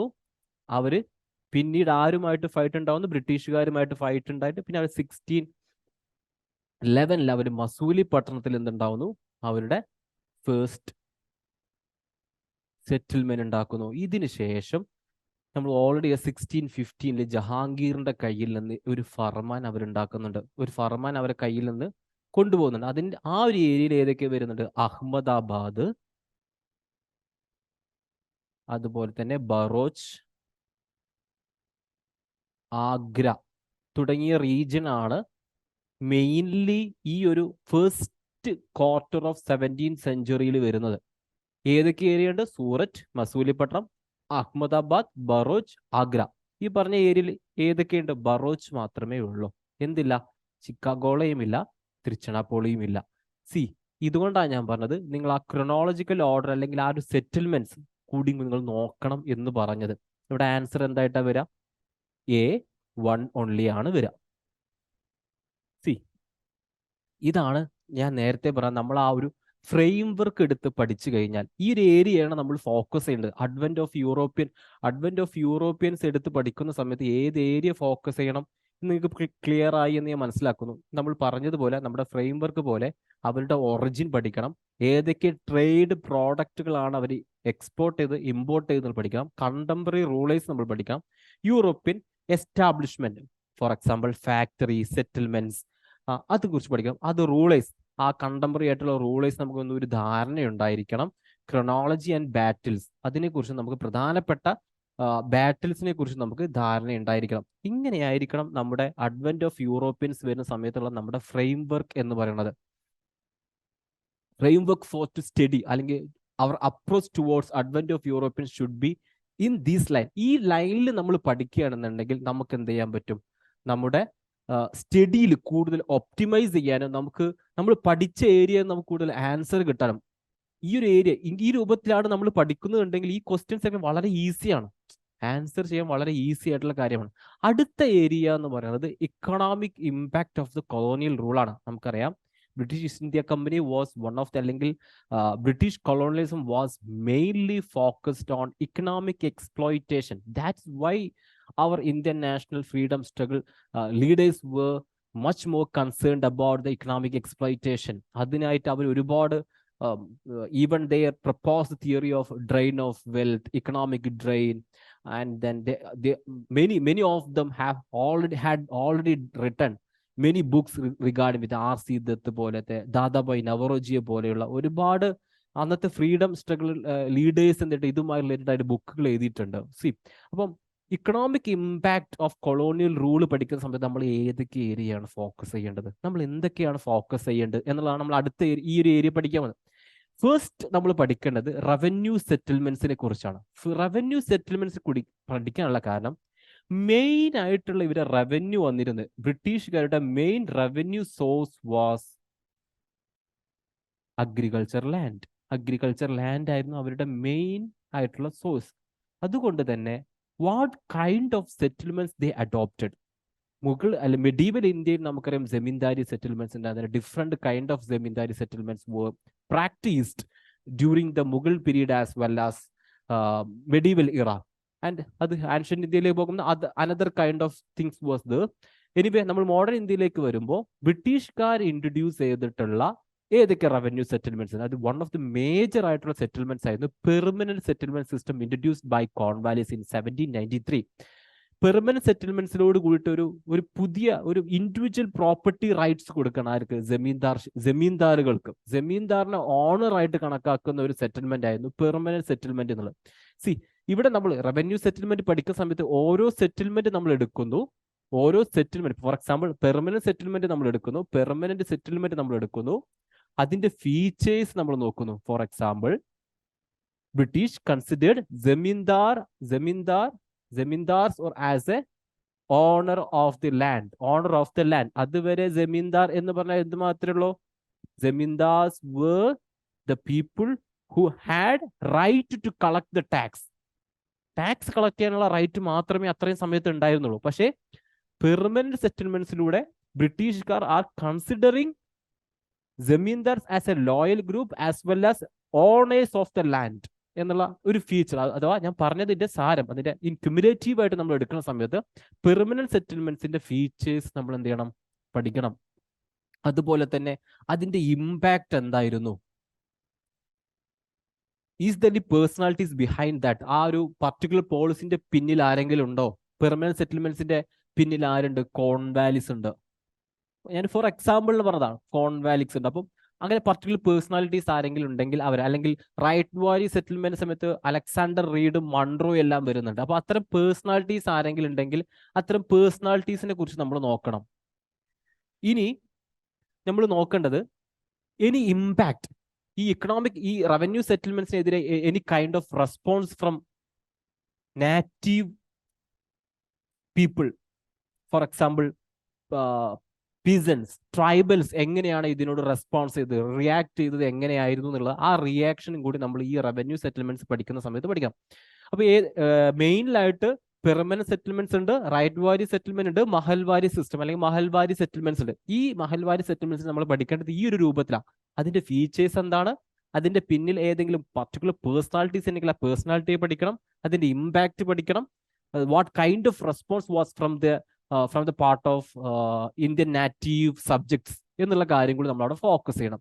അടുത്തൊരു പ്രധാനപ്പെട്ട ഇക്കണോമിക് അവരുടെ പോളിസി കൊമേഴ്ഷ്യലൈസേഷൻ ഓഫ് അഗ്രികൾച്ചർ ആയിരുന്നു. ഈവൻ മെഡീവൽ ഇന്ത്യയിൽ കൊമേഴ്ഷ്യലൈസേഷൻ ഓഫ് അഗ്രികൾച്ചർ ഉണ്ട് എന്നുണ്ടെങ്കിലും അതിന് മാസീവായിട്ട് അതിങ്ങനെ ഒരു ഫുൾ ഫോഴ്സോട് കൂടിയിട്ട് ഒരു കൊമേഴ്ഷ്യലൈസേഷൻ ഓഫ് അഗ്രികൾച്ചർ വരുന്നത് ബ്രിട്ടീഷ് കൊളോണിയലിസത്തിന്റെ പീരീഡ് ആണ്. It is because of industrial revolution was happening in the ബ്രിട്ടനിൽ അല്ലെങ്കിൽ യൂറോപ്പിൽ നടക്കുന്ന ഇൻഡസ്ട്രിയൽ റവല്യൂഷന്റെ ഭാഗമായിട്ട് they wanted raw materials, especially from the colonial countries or the peripheral countries, especially in India. That's why they tried to commercialize the agricultural field. The commercialization എന്ന് പറഞ്ഞു കഴിഞ്ഞാൽ നമ്മൾ ഇതുവരെ ഇന്ത്യയിൽ നിലനിന്നിരുന്ന ഒരു agriculture practice was subsistence based ആയിട്ടുള്ള agriculture practice ആയിരുന്നു. That's not for the production for the market. So commercialisation of അഗ്രികൾച്ചറിന്റെ ഫീൽഡ് സമയത്ത് it was begun as production for the market itself, especially the far area ഉള്ള മാർക്കറ്റ്സിന് വേണ്ടിയിട്ട് നമ്മൾ produce ചെയ്താൽ തുടങ്ങി എന്നുള്ളതാണ്. അപ്പം അതിന്റെ ഇമ്പാക്റ്റ് എന്തായിരുന്നു? ഫോർ എക്സാമ്പിൾ ഇൻഡിഗോ, അല്ലെങ്കിൽ ടീ പ്ലാന്റേഷൻസ്, ഇതിന്റെ ഇമ്പാക്റ്റ് എന്താണ്? Any kind of resistance was from there. For example tribal movement, peasants movement, peasants പ്രൊട്ടസ്റ്റുകൾ. ഇനി ഇതിന്റെ ഭാഗമായിട്ട് എനി കൈൻഡ് ഓഫ് ആക്ടുകൾ വന്നിട്ടുണ്ടോ? അല്ലെങ്കിൽ ഗവൺമെന്റ് പോളിസീസ്, കമ്മിറ്റീസ് വല്ലതും വന്നിട്ടുണ്ടോ? ആ കാര്യങ്ങളെല്ലാം നമ്മൾ ഇവിടെ പഠിക്കുന്ന സമയത്ത് നമ്മൾ ഫോക്കസ് ചെയ്യണം. അടുത്തത് ഫൈനാൻഷ്യൽ ക്യാപിറ്റലിസം ആണ്. അടുത്ത ഒരു ഏരിയ നമ്മൾ ഇക്കണോമിക് ഇമ്പാക്റ്റിൽ പഠിക്കുന്ന സമയത്ത് അടുത്ത ഒരു ഏരിയ നമ്മൾ ഫോക്കസ് ചെയ്ത് പഠിക്കേണ്ടത് ഫൈനാൻഷ്യൽ ക്യാപിറ്റലിസം ആണ്. കാരണം ആദ്യം മെർക്കന്റലിസം വന്നു, മെർക്കന്റലിസത്തിന് ശേഷമാണ് ഫൈനാൻഷ്യൽ ക്യാപിറ്റലിസം വരുന്ന. ആ ഒരു 3 സ്റ്റേജസ് ഉണ്ട്, 3 സ്റ്റേജസ് ഓഫ് കൊളോണിയലിസം ഉണ്ട്. അതിൽ another one of the major area ആണ് ഫൈനാൻഷ്യൽ ക്യാപിറ്റലിസം. ഈ ഫൈനാൻഷ്യൽ ക്യാപിറ്റലിസം വന്നിട്ടുള്ള പ്രധാനപ്പെട്ട ഏരിയാസ് ആണ് റെയിൽവേ, ഇറിഗേഷൻ നമ്മുടെ പഞ്ചാബിലെ കനാൽ പ്രൊട്ടസ്റ്റ് ഒക്കെ ഈ ഒരു ഏരിയ, ഈ ഭാഗത്ത് വരുന്ന ഒരു പർട്ടിക്കുലർ ഏരിയയിൽ വരുന്നത്. അപ്പൊ റെയിൽവേ എങ്ങനെയാണ് ഇമ്പാക്ട് ചെയ്തത്, റെയിൽവേയുടെ ഇമ്പാക്ട് എന്തായിരുന്നു, ആ ഏരിയ നമ്മൾ പഠിക്കണം. ആരാണ് റെയിൽവേ ഇൻട്രൊഡ്യൂസ് ചെയ്തത്? ഡൽഹൌസിയാണ്. എവിടെ നിന്നായിരുന്നു ഫസ്റ്റ് ആയിട്ടുള്ള? ഈ recent UPSC has given much more focus on fact also. അപ്പം നമ്മൾ ആ ഒരു ചെറിയ രീതിയിൽ നമ്മൾ എന്തെങ്കിലും കുറച്ച് ഫാക്ടുകളും കൂടി നമ്മൾ നോക്കി വെക്കണം. റെയിൽവേ ലൈൻസ്, ആദ്യത്തെ റെയിൽവേ ലൈൻസ് എവിടെയായിരുന്നു, എവിടെ നിന്ന് എവിടെ വരെയായിരുന്നു? അത് പാസഞ്ചർ ട്രെയിൻസ് ആണോ അല്ലെങ്കിൽ ഫ്രൈറ്റ് മൂവ്മെന്റ് വേണ്ടിയിട്ടുള്ള ട്രെയിൻസ് ആണോ? ഓൾറെഡി നമുക്ക് എവർക്കും അറിയാം, ആദ്യമായിട്ട് റെയിൽവേ ഇന്ത്യയിൽ ഇൻട്രൊഡ്യൂസ് ചെയ്യുന്നത് ഫ്രൈറ്റ് മൂവ്മെന്റ്സിന് വേണ്ടി, അല്ലെങ്കിൽ അത് ബ്രിട്ടീഷുകാർക്ക് ആവശ്യമുള്ള ഫ്ലൈറ്റുകൾ മൂവ്മെന്റ് ചെയ്യാൻ വേണ്ടിയിട്ട് തുടങ്ങിയിട്ടുള്ള കാര്യമാണ് റെയിൽവേ എന്നുള്ളത്. റെയിൽവേ മിനിറ്റ്സ് ഓഫ് ഡൽഹൌസി, അത് എപ്പോഴാണ് വരുന്നത്? 1853 വരുന്ന അതെല്ലാം നമ്മൾ എന്ത് ചെയ്യണം? ഈ ഒരു ഏരിയയിൽ കവർ ചെയ്യണം. ഇതിന്റെ നേരത്തെ പറഞ്ഞ പോലെ ഇതിന്റെ ഇമ്പാക്ട്, അതിന്റെ പേഴ്സണാലിറ്റീസ് ഉണ്ടെങ്കിൽ ആ personalities, what kind of response was from the part of native States as well as the national figures.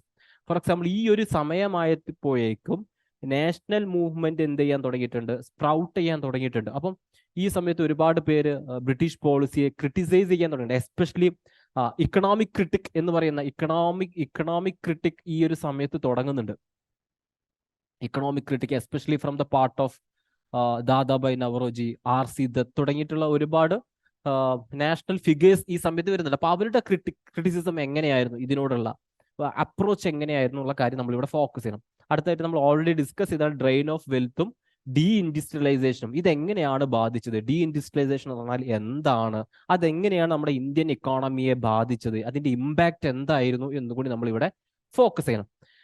Another areas physical policies, what kind of physical policies adopted by the British East India company and their famine policies. ഈ ഒരു area നമ്മൾ focus ചെയ്യേണ്ടത് ആ രൂപത്തിലാണ്. ഈ രൂപത്തിൽ നമ്മൾ നമ്മുടെ ഓരോ ഏരിയ എടുത്ത്, പർട്ടിക്കുലർ ഏരിയ എടുത്ത് നമ്മൾ വായിക്കുകയാണെന്നുണ്ടെങ്കിൽ നമുക്ക് എന്ത് ചെയ്യാൻ പറ്റും?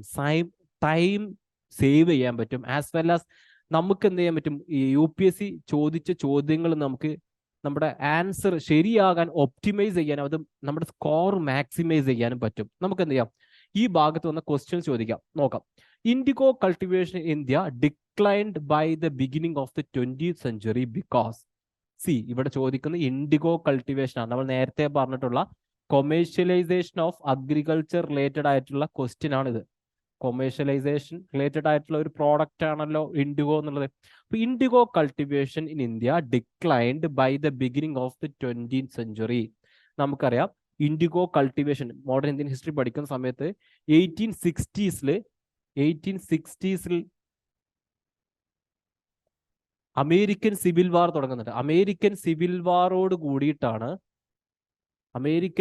വാറോട് കൂടിയിട്ടാണ് ഇൻഡിഗോക്ക് കൂടുതൽ ഡിമാൻഡ് എവിടെ വരുന്നത്? ഇന്ത്യയിൽ നിന്നുള്ള ഇൻഡിഗോക്ക് കൂടുതൽ ഡിമാൻഡ് വരുന്നത്. അതിന്റെ ഭാഗമായിട്ട് ഇന്ത്യയിൽ ഇൻഡിഗോയുടെ കൾട്ടിവേഷൻ ഭയങ്കരമായിട്ട് എക്സ്പൊണൻഷ്യലി ഇൻക്രീസ് ആവുന്നുണ്ട്. But that exponential increase was coming to a kind of decline, or it began to decline by the beginning of the 20th century. എന്തെങ്കിലും റീസൺസ് ഉണ്ടായിരിക്കോ? നമുക്ക് ഓപ്ഷൻസ് നോക്കിയാൽ.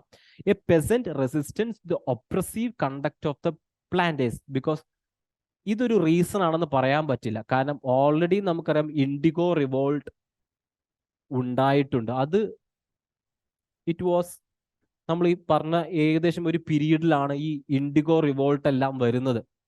അതൊരു ഫാക്ടറായിട്ട് വന്നിട്ടുണ്ട് എന്നുണ്ടെങ്കിൽ ഈ ഡിക്ലൈൻ അന്നേ തുടങ്ങേണ്ടതായിരുന്നു. അപ്പൊ ആ ഒരു ലോജിക്ക് വെച്ചിട്ട് നമുക്ക് ഇത് അല്ല എന്ന് പറയേണ്ടി വരും.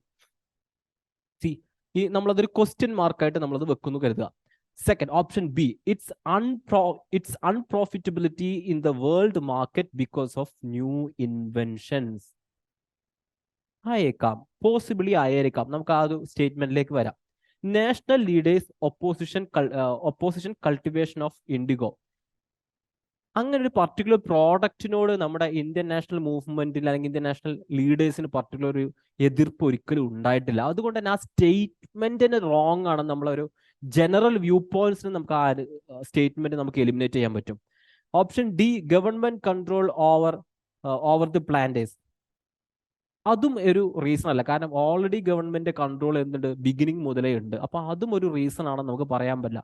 സി അപ്പൊ നമ്മള് ലോജിക്കലി അല്ലെങ്കിൽ നാച്ചുറലി നമ്മൾ എന്ത് ചെയ്യും, ഓപ്ഷൻ ബിയിലേക്ക് വരേണ്ടി വരും. It's unprofitability in the world market because of new inventions, because of artificial ആയിട്ടുള്ള ഇൻഡിഗോ കണ്ടെത്തിയ കാരണത്താലാണ് ഇറ്റ് ബിഗാൻ ടു ഡിക്ലൈൻ. അത് മാത്രമല്ല, ഇത് നമ്മൾ മറ്റേ പാറ്റേൺ നമ്മൾ നേരത്തെ പറഞ്ഞ ആ പാറ്റേൺ വൈസ് നമ്മൾ നോക്കുകയാണെന്നുണ്ടെങ്കിലും നമുക്ക് എന്ത് ചെയ്യാൻ പറ്റും, ഇതിന്റെ ഉത്തരം കണ്ടെത്താൻ പറ്റും. കാരണം commercialisation of agriculture was for the market, especially the world market, European മാർക്കറ്റിനായിരുന്നു.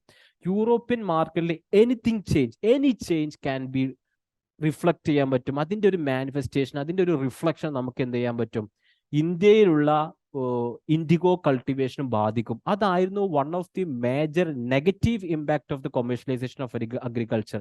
നമ്മൾ നേരത്തെ പറഞ്ഞ impact of commercialisation of agriculture പഠിക്കുകയാണെന്നുണ്ടെങ്കിൽ അതിൽ നിന്ന് നമുക്ക് ഡിഡക്ട് ചെയ്യാൻ പറ്റും ദിസ് ഇസ് ദ ആൻസർ എന്നുള്ളത്. ഞാൻ പറഞ്ഞത് അതാണ്. നമ്മൾ ആ ഫ്രെയിം വർക്ക് വെച്ച് നമ്മൾ പഠിക്കുകയാണെന്നുണ്ടെങ്കിൽ നമുക്ക് അറിയാവുന്ന ഇൻഫർമേഷൻ വെച്ചിട്ട് നമുക്ക് എന്ത് ചെയ്യാൻ പറ്റും, ഉത്തരം അറിയില്ലെങ്കിൽ പോലും മോഡേൺ ഇന്ത്യൻ ആൻസർ കണ്ടെത്താൻ പറ്റും എന്ന് പറഞ്ഞത്. Answer B. And next question 2020 വന്നുള്ള ക്വസ്റ്റ്യൻ ആണ്. With reference to history of India consider the following pairs. Aurang means in charge of treasury of the state. നമുക്ക് അറിയില്ലെങ്കിൽ നമുക്കത് വെക്കാം. നമുക്ക് ലേറ്റർ നമുക്ക് വരാം. അടുത്ത bania means Indian agent of East India Company. This already നമ്മൾ പഠിച്ചതാണ്. ബ്രിട്ടീഷുകാരതിൽ നമ്മൾ ട്രയാങ്കുലർ ട്രേഡിന്റെ സമയത്ത് നമ്മൾ പറയുന്നതാണ്. China, Bengal, then British East India Company. ഇതിലെ പ്രധാനപ്പെട്ട ട്രാൻസ്പോർട്ടേഴ്സ് ആയിരുന്നു, അല്ലെങ്കിൽ ട്രാൻസ്പോർട്ട് ചെയ്യുന്ന കമ്മ്യൂണിറ്റി ആയിരുന്നു ഏത്, ബനിയ അല്ലെങ്കിൽ ബഞ്ചാരാസ് തുടങ്ങിയിട്ടുള്ള കമ്മ്യൂണിറ്റീസ്. അതിൽ ഇന്ത്യൻ ഏജന്റ് ഓഫ്, അല്ലെങ്കിൽ പൊതുവെ Indian agent of East India company നമുക്ക് പറയാൻ പറ്റും. അടുത്തതായിട്ട് മിറാസിദാർ ഇസ് എ കൈൻഡ് ഓഫ്, നമ്മൾ ജമീന്ദാർസിനെ കുറിച്ച് പഠിക്കുന്ന അല്ലെങ്കിൽ റൈസ് ഓഫ് പ്രൊവിൻഷ്യൽ സ്റ്റേറ്റ്സിനെ കുറിച്ച് പഠിക്കുന്ന സമയത്ത് നമ്മൾ പറയാറുണ്ട് ഡിഫറെന്റ് കൈൻഡ് ഓഫ് ജമീന്ദാർസ് ഉണ്ടായിരുന്നു, അല്ലെങ്കിൽ അതിൽ ഒരുപാട് ഒരു വെറൈറ്റീസ് ഓഫ് ജമീന്ദാർസ് ഉണ്ട്. അതിൽ വൺ ഓഫ് ദി ജമീന്ദാർ ആയിരുന്നു മിറാസിദാർ. മറാത്ത സ്റ്റേറ്റിന്റെ ഭാഗത്ത് വരുന്ന ഒരു റവന്യൂ കളക്ഷന് വേണ്ടിയിട്ട് ഡെസിഗ്നേറ്റ് ചെയ്തിട്ട് ഒരു ഗ്രൂപ്പ് ആയിരുന്നു, നമ്മൾ ഓൾറെഡി പഠിക്കുന്നതാണ്. അപ്പോൾ മിറാസിദാർ ഇസ് ഡെസിഗ്നേറ്റഡ് ആയ revenue pair of the state. C ഇവിടെ രണ്ട് ആൻസർ നമുക്ക് കിട്ടി. ടു ബനിയ എന്നുള്ളത്, അല്ലെങ്കിൽ ബനിയ എന്നുള്ളത് വേണമെങ്കിൽ നമുക്ക് another information can be detected. നമുക്കറിയാം ബനിയ കമ്മ്യൂണിറ്റി പെട്ടതാണ് മഹാത്മാഗാന്ധി എന്നുള്ളത്. ഇപ്പൊ Gandhi's family was a trading community. അതുകൊണ്ട് Indian agent of East India Company എന്ന് പറഞ്ഞാൽ അതിൽ നിന്ന് നമുക്ക് വേണമെങ്കിൽ എന്ത് ചെയ്യാം, ഡിഡക്ട് ചെയ്ത് എടുക്കാവുന്നേ ഉള്ളൂ. ഇനി നമുക്കുള്ള ഫസ്റ്റ് സ്റ്റേറ്റ്മെന്റ് ശരിയാണോ തെറ്റാണോ എന്നുള്ളത് മാത്രമാണ് നമ്മളെ സംബന്ധിച്ചിടത്തോളം ഒരു ക്വസ്റ്റ്യൻ ആയിട്ട് വരുന്നത്. ഇപ്പോൾ ഈ ഒരു ഇതെല്ലാം മുമ്പത്തെ പാറ്റേൺ ബേസ്ഡ് ആയിട്ടുള്ള ക്വസ്റ്റ്യൻസ് ആണ്. അപ്പോൾ ഇത് രണ്ടും വെച്ച് നോക്കുന്ന സമയത്ത് ഇത് ഉത്തരമല്ല എന്ന് നമുക്ക് മനസ്സിലാക്കാൻ പറ്റും, ഇതും ഉത്തരമല്ല എന്ന് മനസ്സിലാക്കും. ഇനി നമ്മളെ സംബന്ധിച്ചോളം കൺഫ്യൂഷൻ വരാ ഫസ്റ്റ് സ്റ്റേറ്റ്മെന്റ് ഉണ്ടോ ഫസ്റ്റ് സ്റ്റേറ്റ്മെന്റ് ഇല്ലേ എന്നുള്ള ക്വസ്റ്റ്യൻ മാത്രമല്ല. ഇത് നിങ്ങൾ NCERT വളരെ കൃത്യമായിട്ട് പഠിക്കുകയാണെന്നുണ്ടെങ്കിൽ അവിടെ നിങ്ങൾക്ക് ഇങ്ങനെ ഓരോ ബോക്സ് ആയിട്ട് കാണാൻ പറ്റും. Aurang, a Persian term for a warehouse, a place where goods are collected before being sold, also referred to workshop. മനസ്സിലായോ? ഔറാങ്. ഇത് എവിടെ പറഞ്ഞതാണ്? നമ്മുടെ തീംസ് ഇൻ ഇന്ത്യൻ ഹിസ്റ്ററി എന്നുള്ള ബുക്കിൽ പറഞ്ഞിട്ടുള്ള കാര്യമാണ്. നമ്മൾ ബേസ്ഡ് ആയിട്ടുള്ള ബുക്കുകൾ പഠിക്കുകയാണെന്നുണ്ടെങ്കിൽ നമുക്ക് അതിൽ നിന്ന് എന്ത് ചെയ്യാൻ പറ്റും, സോഴ്സ് കണ്ടെത്താൻ പറ്റും എന്നുള്ളതാണ്. ഇനി അടുത്ത question, which of the following statement are correctly explain the impact of industrial revolution on India during the first half of 19th century. Question എന്താണ്? Regarding with the impact of industrial revolution. See, നമ്മൾ economic ഇമ്പാക്റ്റിനെ കുറിച്ച് പഠിക്കുന്ന സമയത്ത് നമ്മൾ എന്തായാലും industrial revolution കൊടുക്കും. കാരണം industrial revolution has A definite impact on Indian economy as well as India's freedom struggle. Let's discuss the options. The first option is Indian handicrafts were ruined. Indian handicrafts were ruined. ശരിയാണോ തെറ്റാണോ എന്നുള്ള കാര്യത്തിലേക്ക് നമുക്ക് വരാം. Second statement നോക്കാം. Machines were introduced in Indian textile industry in large numbers. അങ്ങനെ ഒരു സംഭവം ഇന്ത്യയിൽ ഉണ്ടായിട്ടില്ല. അത് നമ്മൾ ഇക്കണോമിക് ഇമ്പാക്ട് അല്ലെങ്കിൽ ഇക്കണോമിക് പോളിസീസ് ഓഫ് ബ്രിട്ടീഷുകാരുടെ പറയുമ്പോൾ നമ്മൾ മേജർ ആയിട്ടുള്ള നമ്മുടെ അക്യൂസേഷൻ അല്ലെങ്കിൽ മോഡറേറ്റിന്റെയും എക്സ്ട്രീമിസ്റ്റിന്റെയും മേജർ അക്യൂസേഷൻ ആയിരുന്നു അവര് ബ്രിട്ടീഷുകാര് മെഷീൻസ് ഇൻട്രൊഡ്യൂസ് ചെയ്തില്ല, അല്ലെങ്കിൽ മെക്കാനിക്കൽ അല്ലെങ്കിൽ ഹെവി മെഷീൻ ബേസ്ഡ് ആയിട്ടുള്ള ഇൻഡസ്ട്രീസ് ഇൻട്രൊഡ്യൂസ് ചെയ്തിട്ടില്ല എന്നുള്ള പ്രധാനപ്പെട്ട പരാതി. അതുകൊണ്ട് തന്നെ ഈ സ്റ്റേറ്റ്മെന്റ് നമ്മൾ നേരത്തെ പറഞ്ഞ ഇതിന് നേരെ ഓപ്പോസിറ്റ് ആയി പോകുന്ന കാരണത്തിൽ തെറ്റാണെന്ന് നമുക്ക് എടുക്കാൻ പറ്റും. See, railway lines were laid in many parts of the country. ഇതുമായിട്ട് ബന്ധമുണ്ടോ എന്നുള്ളത് നമുക്ക് കാര്യം ചിന്തിക്കാം. കാരണം ഇൻഡസ്ട്രിയൽ റവല്യൂഷൻ വരുന്ന സമയത്ത് ആ ഒരു ഏരിയയിലേക്ക് നമുക്ക് പോകാം. Option D, heavy duties were imposed on the import of the British manufactures. This was not the case of ഇത് നമ്മുടെ ബ്രിട്ടീഷുകാരുടെ കേസിൽ ഇത് ഒരിക്കലും ശരിയായ കാര്യമായിരുന്നില്ല. കാരണം എപ്പോഴും ബ്രിട്ടീഷ് ഗവൺമെന്റ് ബ്രിട്ടീഷ് മാനുഫാക്ചറിന് ഫേവേർഡ് ആയിട്ടുള്ള പോളിസികളാണ് സ്വീകരിച്ചത് എന്നുള്ളത് നമ്മളെ ആ പാറ്റേൺ നമ്മുടെ അപ്രോച്ച് വെച്ച് നമ്മൾ പഠിക്കുന്ന സമയത്ത് നമുക്ക് ഓൾറെഡി കിട്ടും. അതൊരു ജനറൽ ഇൻഫർമേഷൻ ആയിട്ട് നമുക്ക് എടുക്കാൻ പറ്റും. അതിൽ നിന്ന് നമുക്ക് സെലക്ട് ചെയ്തിട്ട് ഇത് തെറ്റാണെന്ന് പറയാൻ പറ്റും. ഇനി നമ്മുടെ കയ്യിലുള്ളത് നേരത്തെ നമ്മൾ നമ്മുടെ അപ്രോച്ചിൽ നമ്മൾ എടുത്ത ഡീ ഇൻഡസ്ട്രിയലൈസേഷൻ എന്നിട്ടുള്ള ഒരു ഭാഗമുണ്ടായിരുന്നു. അത് പഠിക്കുകയാണെന്നുണ്ടെങ്കിൽ നമുക്ക് മനസ്സിലാകും Indian handicrafts were ruined was the major impact of industrial Revolution occurred in Britain. See, ഇതാണ് ഞാൻ പറഞ്ഞത്. നമ്മൾ ആ ഒരു അപ്രോച്ച് ബേസ് നമ്മൾ പഠിക്കുകയാണെന്നുണ്ടെങ്കിൽ നമുക്ക് നമ്മുടെ സ്റ്റഡി ഒപ്റ്റിമൈസ് ചെയ്യാൻ പറ്റും, നമുക്ക് കിട്ടുന്ന റിസൾട്ട് മാക്സിമൈസ് ചെയ്യാൻ പറ്റും എന്ന് പറഞ്ഞത്. ഇനി 2008 ക്വസ്റ്റ്യൻ നോക്കൂ. Economically one of the result of the British rule in India in 19th century was. Question വരുന്നത് result of the British rule in India in 19th century was a, increase in export of Indian handicrafts. നേരത്തെ നമ്മൾ already discuss ചെയ്താണ്. അല്ല, കാരണം ഇവിടെ D industrialisation ആണ് നടന്നിട്ടുള്ളത്. അടുത്തതായിട്ട് option B, growth in the number of Indian owned factories. No, നമ്മൾ നേരത്തെ ഇതെല്ലാം ആ ഒരു ഏരിയയിൽ നമ്മൾ പഠിക്കുന്ന കാര്യമാണ്. അല്ല എന്നുള്ളതിന് നേരെ ഓപ്പോസിറ്റ് ആണ് സംഭവിച്ചതെന്ന് നമുക്കറിയാം. C, commercialisation of Indian agriculture. D, rapid increase in urban population. This one is the answer. നമ്മൾ നേരത്തെ അപ്രോച്ച് വൈസ് നമ്മൾ പഠിക്കുകയാണെന്നുണ്ടെങ്കിൽ നമുക്കിത് വളരെ സിമ്പിൾ ആയിട്ട് കിട്ടുന്ന ക്വസ്റ്റ്യൻ. ഞാൻ ഇതാണ് പറഞ്ഞത്, മോഡേൺ ഇന്ത്യയിൽ വരുന്ന questions are very symbols, on simple സൈഡിലാണ് വരുന്നത്. ഇത് നമ്മൾ ഒരിക്കലും തെറ്റിക്കാൻ പാടില്ല. അതുകൊണ്ടാണ് ഞാൻ പറഞ്ഞത് നമ്മൾ ഈ ഭാഗത്ത് ശ്രദ്ധിക്കുകയാണെന്നുണ്ടെങ്കിൽ നമുക്ക് 7 ക്വസ്റ്റ്യൻ ആണോ 8 ക്വസ്റ്റ്യൻ ആണോ 9 ക്വസ്റ്റ്യൻ ആണോ നമുക്ക് കിട്ടുന്നത്, അത് നമുക്ക് കൃത്യമായിട്ട് പഠിക്കാൻ പറ്റും, കൃത്യമായിട്ട് നമുക്ക് ആൻസർ ചെയ്യാൻ പറ്റും എന്നുള്ള പറഞ്ഞത്. 2017 വന്ന question, who among the following was over associated the introduction of the Ryotwari settlements. നമ്മൾ നേരത്തെ പറഞ്ഞിരുന്നോ, സെറ്റിൽമെന്റ്സിനെ കുറിച്ച് പഠിക്കുന്ന സമയത്ത് അതിന് അസോസിയേറ്റഡ് ആയിട്ടുള്ള പേഴ്സൺസിനെ കുറിച്ച് നമ്മൾ പഠിക്കണം. During the British rule, Lord Cornwallis, Alexander Read, Thomas Munro. Lord Cornwallis ആരുമായി ബന്ധപ്പെട്ടതാണ്? Of course he is related with the permanent settlements, and his ideology is not related with the right വാരി settlements. Right വാരി settlements എന്താണ്? Right വാരി settlements means riot means peasants. പെസൻസിന് owner ആയിട്ട് കാണുന്ന, പെസൻസിന് ഓണർ ഓഫ് ദി ലാൻഡ് ആയിട്ട് കാണുന്ന, ഓണർ ഓഫ് ദ ലാൻഡ് ആയിട്ട് കാണുന്ന സിസ്റ്റത്തെയാണ് റൈറ്റ് വാരി സെറ്റിൽമെന്റ് എന്ന് പറയുന്നത്. കോൺവാലിസ് ആവട്ടെ ആ ഒരു തോട്ട് ഓഫ് ഐഡിയോളജി അല്ലെങ്കിൽ സ്കൂൾ ഓഫ് ഐഡിയോളജിയിൽ ബിലീവ് ചെയ്യുന്ന ഒരാളല്ല. നമ്മൾ മോഡേൺ ഇന്ത്യയിൽ പഠിക്കുന്ന സമയത്ത് നമ്മൾ ഓരോ ഗവർണർ ജനറൽമാരെ പഠിക്കും. അവരുടെ ഐഡിയോളജി എങ്ങനെയാണ്? ഓറിയന്റലിസം ആയിരുന്നോ, യൂട്ടിലിറ്റേറിയൻ ആയിരുന്നോ, അവർ റൊമാൻറ്റിസൈസ്ഡ് ആയിട്ടുള്ള ആൾക്കാരായിരുന്നോ, അവർ ആംഗ്ലിസൈസ്ഡ് ആണോ, ഇവാഞ്ചലിസ്റ്റുകളാണോ എന്നെല്ലാം നമ്മൾ പഠിക്കും. ആ പഠിക്കുന്ന ഭാഗമായിട്ട് നമുക്ക് അവരുടെ ഐഡിയോളജി മനസ്സിലാക്കാൻ പറ്റും. അപ്പം ഈവൻ നമുക്ക് ഇതിന്റെ പർട്ടിക്കുലർ പേഴ്സണൽസിനെ കുറിച്ച് അറിയില്ലെങ്കിൽ പോലും ഇവർ ഐഡിയോളജി നമുക്ക് അറിയാമെന്നുണ്ടെങ്കിൽ നമുക്ക് എന്ത് ചെയ്യാം, ആൻസറിലേക്ക് എത്താൻ പറ്റും. അപ്പോൾ ലോർഡ് കോൺവാലിസിന്റെ ബിലീഫ് അല്ലെങ്കിൽ ഐഡിയോളജി എന്തുമായി റിലേറ്റഡ് ആയിട്ടില്ല? റൈറ്റ് വാല്യൂ സെറ്റിൽമെന്റ്സ് റിലേറ്റഡ് അല്ല. Alexander Read and Thomas Munro are the associated peoples regarding with the ryotwari settlements. അപ്പോൾ ഓപ്ഷൻസ് നമുക്ക് നോക്കാം. Select the correct answer using the code given below. We know that Lord Cornwallis is not related with the right value settlements. He is related with the permanent settlements or zamindari settlements introduced in 1793. And note 1 and 3 and D also 1 note 3. Answer is C.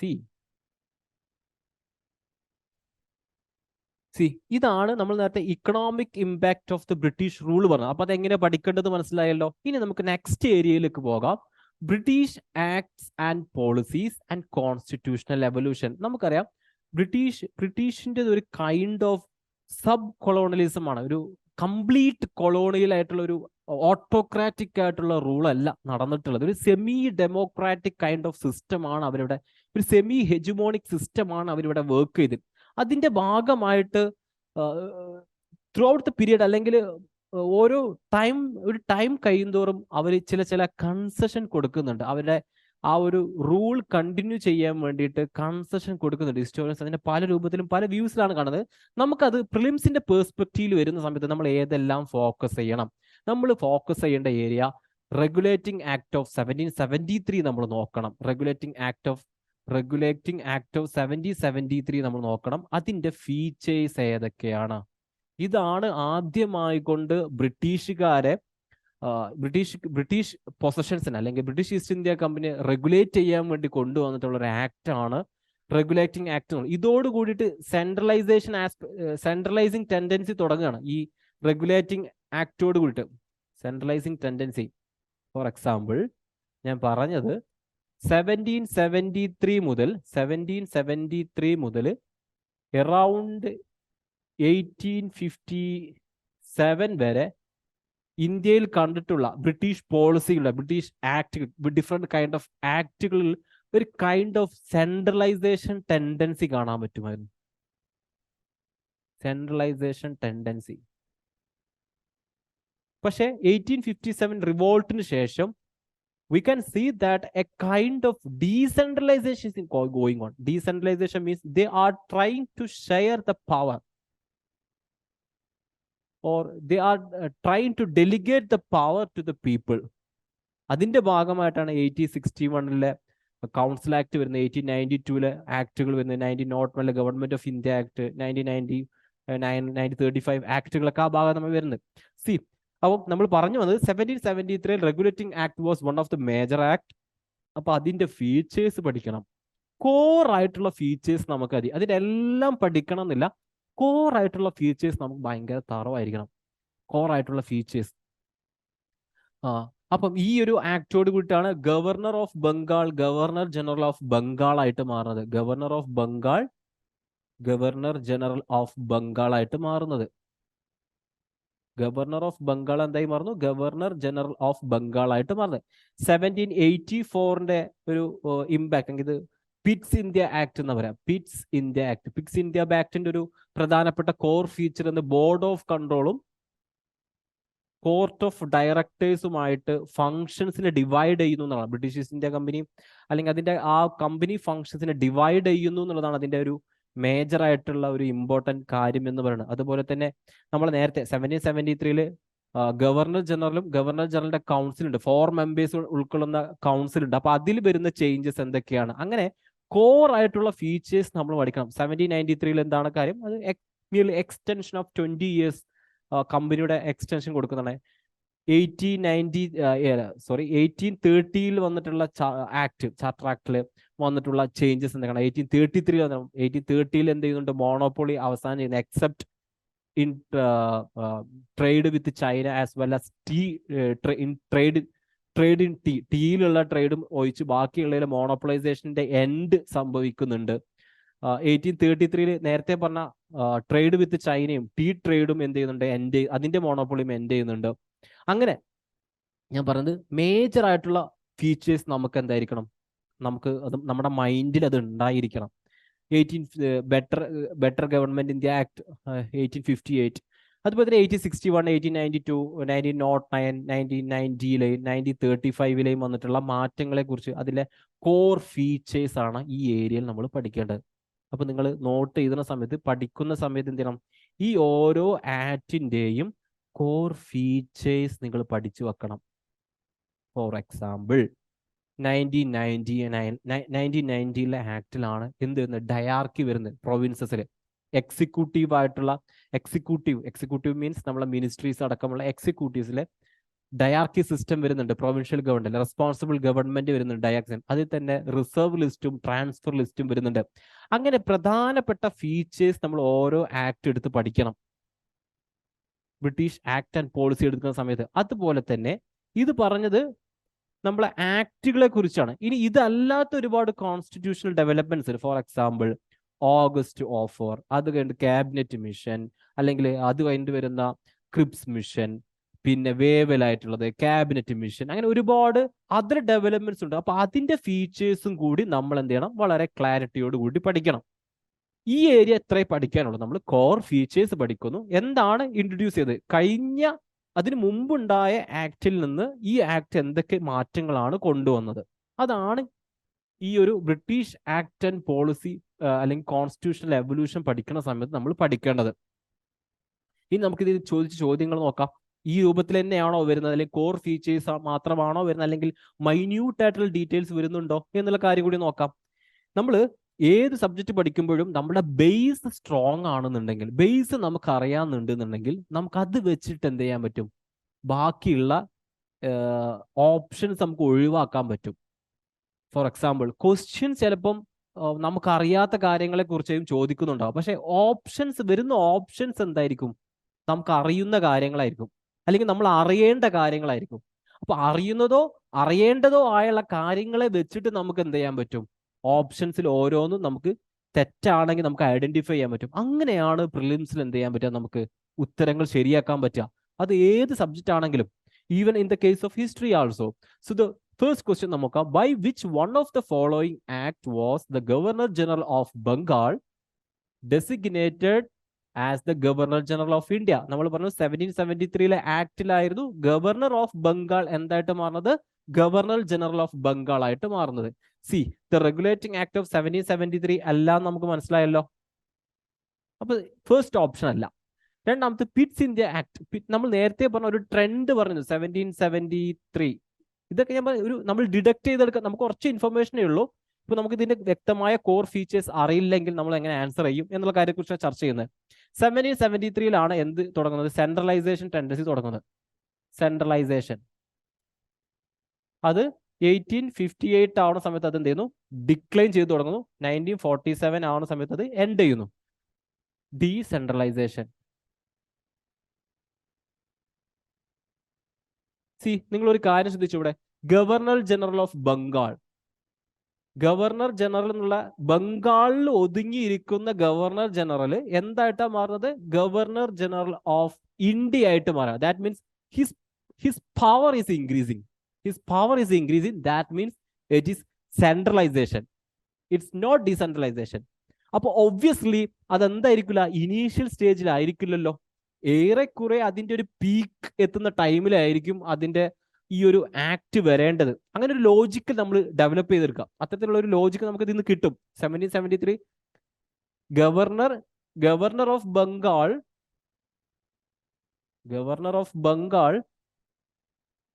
Governor general of Bengal ആയിട്ട് മാറുന്നത് 1773.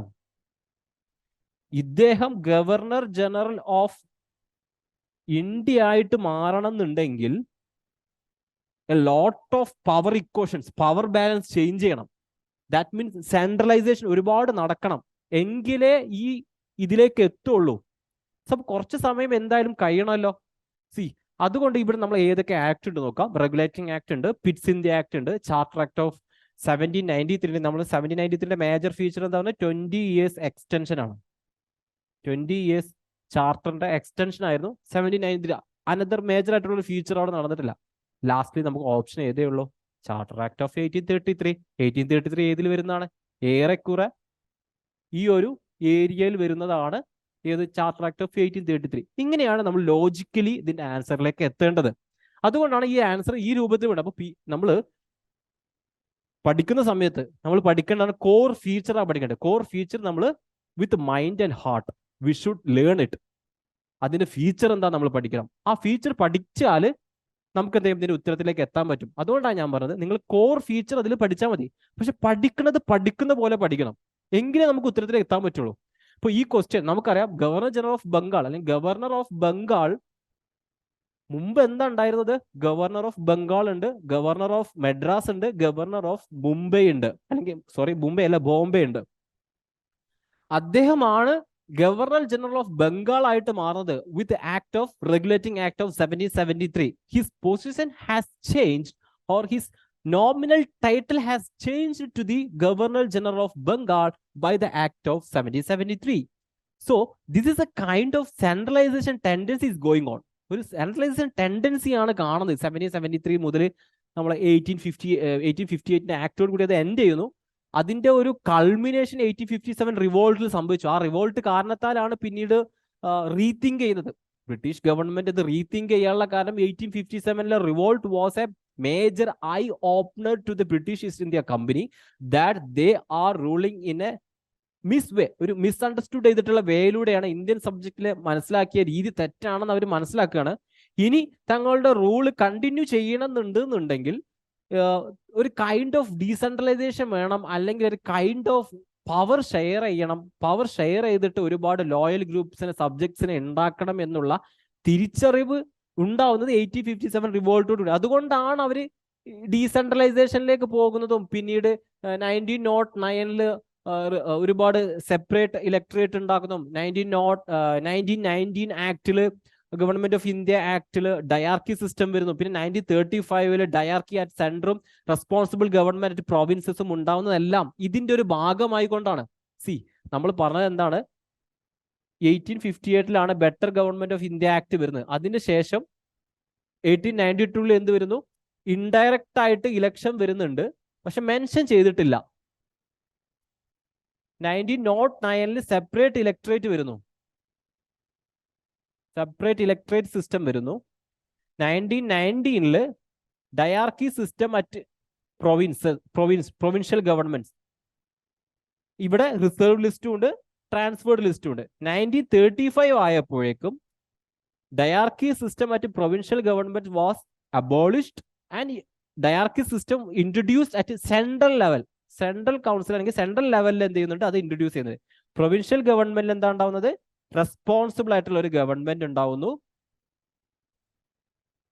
സെന്ററിൽ നേരത്തെ 1939 provincial ഉണ്ടായ dyarchy system പോലത്തെ ഒരു dyarchy system introduce ചെയ്യുന്നു with reserve list and transferred list.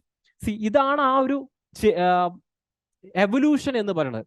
So ആ evolution വെച്ച് നോക്കുന്ന സമയത്ത് by which one of the following act was the Governor General of Bengal designated as the Governor General of India എന്നുള്ള answer നമുക്ക് വളരെ cool ആയിട്ട് ഇതിന് ഉത്തരം കണ്ടെത്താൻ പറ്റും, ഫാക്ച്വൽ അറിയില്ലെങ്കിൽ പോലും. ഇനി നമ്മൾ PYQ 2020 ക്വസ്റ്റ്യൻ ആണ്. Consider the following statement. The Montagu-Chelmsford reforms 1990 recommended the granting of voting rights to all women above the age of 21.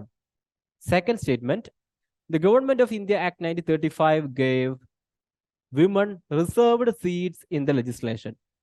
Which of the statements given above are correct? ഞാൻ നേരത്തെ പറഞ്ഞു core features പഠിക്കണം. Core features പഠിക്കുന്ന സമയത്ത് already നമുക്ക് അറിയാൻ പറ്റും.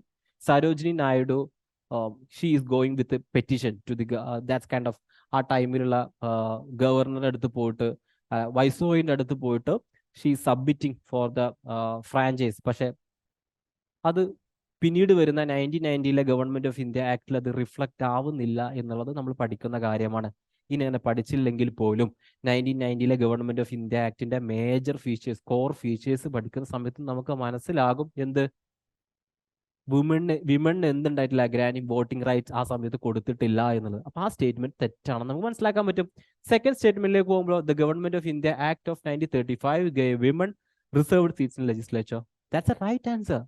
കാരണം നമുക്കറിയാം റൗണ്ട് ടേബിൾ കോൺഫറൻസ് ഉണ്ടാകുന്ന സമയത്ത് 3 റൗണ്ട് ടേബിൾ കോൺഫറൻസിലെ one of the major discussion ആയിരുന്നു ഈ റിസർവ്ഡ് സീറ്റ്സിന്റെ എക്സ്റ്റൻഷൻ. ആ സമയത്ത് ഒരുപാട് ഒരുപാട് ഗ്രൂപ്പ് ഓഫ് പീപ്പിൾ അത് എക്സ്റ്റെൻഡ് ചെയ്യുന്നുണ്ട്. ഫോർ എക്സാമ്പിൾ ലേബേഴ്സിന് എക്സ്റ്റെൻഡ് ചെയ്യുന്നുണ്ട്, ക്രിസ്ത്യൻസിന് എക്സ്റ്റൻഷൻ കൊടുക്കുന്നുണ്ട്. അതിൽപ്പെട്ട ഒരു ഗ്രൂപ്പ് ആയിരുന്നു ആര്? വിമൺ എന്നുള്ള സെക്ഷൻസിനും എന്ത് ചെയ്യുന്നുണ്ട്? കൊടുക്കുന്നുണ്ട്. അതുപോലെ തന്നെ ദളിത്സിന് ഈ സമയത്താണ് നമ്മളെ കമ്മ്യൂണൽ അവാർഡും പൂനെ പാക്ട് ഒക്കെ ഈ ഒരു ഭാഗത്താണ് വരുന്നത്. എനിവേ നമ്മൾ പറയുന്ന അനുസരിച്ച് the government of India act 1935 gave women reserved seats in legislation എന്നുള്ളത് നമ്മൾ 1935 ഗവൺമെന്റ് ഓഫ് ഇന്ത്യ ആക്ടിന്റെ കോർ ഫീച്ചർ ആയിട്ട് പഠിക്കുന്നതാണ്, നമ്മൾ പഠിക്കേണ്ടതാണ്. അപ്പം ഞാൻ പറഞ്ഞു വന്നത്, അപ്പൊ ഇതിന്റെ ആൻസർ എന്തായിരിക്കും? ബി ആയിരിക്കും ആൻസർ ഉണ്ടാവുക. നമ്മൾ പഠിക്കുന്ന സമയത്ത് എന്താണ് അതിന്റെ കോർ ഫീച്ചേഴ്സ് നമ്മൾ എന്തെങ്കിലും പഠിച്ചിരിക്കണം. എങ്ങനെയാണെങ്കിൽ നമുക്ക് എന്ത് ചെയ്യും? കഴിഞ്ഞു പോയ UPSCന്റെ ആ ഒരു പാറ്റേണിലാണ് നമുക്ക് പഠിക്കാൻ പറ്റുക. കൺസിഡർ ദ ഫോളോയിങ്, അടുത്ത ക്വസ്റ്റ്യൻ ആണ്, consider the following statement about the Charter Act of 1830. Core features പഠിച്ച ഇതിന് ആൻസർ കിട്ടും. നോക്കാം. It ended the trade monopoly of the East India Company in India except for trade in tea and trade with China. Exactly നമ്മൾ already നേരത്തെ പറഞ്ഞ ഞാൻ one of the core ഫീച്ചറിൽ പെട്ടതാണ്. അതുകൊണ്ടാണ് ഞാൻ നേരത്തെ മെൻഷൻ ചെയ്ത്. അതാണ് UPSC ചോദിക്കുന്നത്. മൈന്യൂട്ട് ഡീറ്റെയിൽസിലേക്ക് പോകുന്നുണ്ടോ? ഇല്ല, കോർ ഫീച്ചർ ആണ് ചോദിക്കുന്നത്. It asserted the sovereignty of the British crown over the Indian territories held by the company. നമുക്ക് അറിയില്ലെങ്കിൽ നമുക്കത് ഒരു ക്വസ്റ്റ്യൻ മാർക്കായിട്ട് വെക്കാം, അറിയോ അറിയില്ലെങ്കിൽ. അടുത്ത സ്റ്റേറ്റ്മെന്റ് നോക്കുക. The revenues of India were now controlled by the British Parliament. ആണോ? നമ്മൾ എവിടെ പഠിക്കും ഇതിന്റെ ഡീറ്റെയിൽസ്? 1773 ആക്ടും പിറ്റ്സ് ഇന്ത്യ ആക്ടിലും നമ്മളിത് പഠിക്കുന്നതാണ്. അതിന്റെ കോർ ഫീച്ചേഴ്സും അതിൽ വരുന്ന ചേഞ്ചസിലും നമ്മൾ പഠിക്കുന്ന കാര്യമാണ് ഏത്? ഇതെന്ന് പറയുന്നത്. ഇത് എപ്പോ തുടങ്ങിയതല്ല, വേർ നൗ എന്നാ പറഞ്ഞത്. അപ്പൊ ഇതിന് മുമ്പ് ആര് കൺട്രോൾ ചെയ്തില്ല എന്നായിരുന്നു അതിന്റെ മീനിങ്. ഇംപ്ലിസിറ്റ് ആയിട്ടുള്ള മീനിങ് എന്താണ്? The revenue of India were now, ഇപ്പോഴാണ് തുടങ്ങുന്നത്, controlled by the British Parliament. ആ ക്വസ്റ്റ്യനിൽ ആ ഒരു സ്റ്റേറ്റ്മെന്റിലൂടെ ആര് പറയുന്നത്? UPSC പറയുന്നത്. ആ സ്റ്റേറ്റ്മെന്റ് ശരിയാണോ? നമ്മൾ ഇവിടെ കോർ ഫീച്ചേഴ്സ് നമ്മൾ എന്തായാലും 770 പഠിച്ചിട്ടുണ്ടല്ലോ. അപ്പൊ ഇത് സ്റ്റേറ്റ്മെന്റ് തെറ്റാണെന്ന് നമുക്കറിയാം. ഇത് പണ്ടത്തെ പാറ്റേൺ ആണ്. അതിനനുസരിച്ച് നോക്കുകയാണെന്നുണ്ടെങ്കിൽ ആൻസർ ചെയ്ത് വരണം. 3 വരുന്ന സ്റ്റേറ്റ്മെന്റ് എന്തായിരിക്കും? തെറ്റായിരിക്കും. അപ്പൊ അത് ഒഴിവാക്കുന്ന സമയത്ത് ഇതിലൊരു സ്റ്റേറ്റ്മെന്റ് ഒന്നും കൂടി അതിൽ വിട്ടുപോയതാണ്. ടൈപ്പ് ചെയ്യാൻ. എനിവേ ആൻസർ എന്തായിരിക്കണം? അതിൽ വരേണ്ടതാണ്. ഇതിൽ ടൈപ്പ് ചെയ്തതിൽ മിസ്റ്റേക്ക് ഉണ്ട്. സി, അപ്പം അതാണ് നമ്മൾ പറഞ്ഞു വന്നത്. Which of the following led to introduction of English education in India? അത് 2019 പ്രീവിയസ് ഇയർ ക്വസ്റ്റ്യൻ ആണ്. അത് വരുന്നത്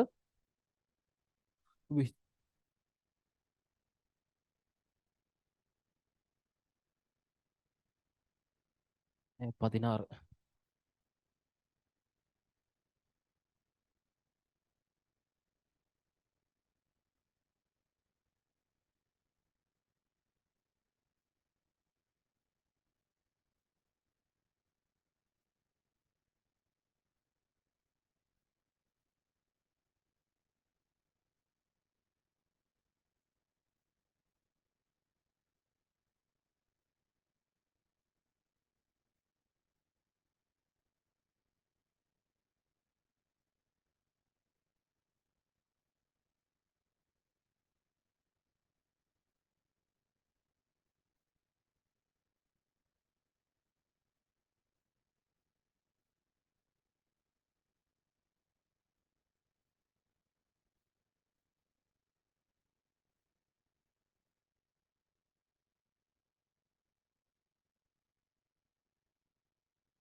ഓക്കെ, ഓക്കെ, നെക്സ്റ്റ് ക്വസ്റ്റ്യൻ ചോദിക്കാം.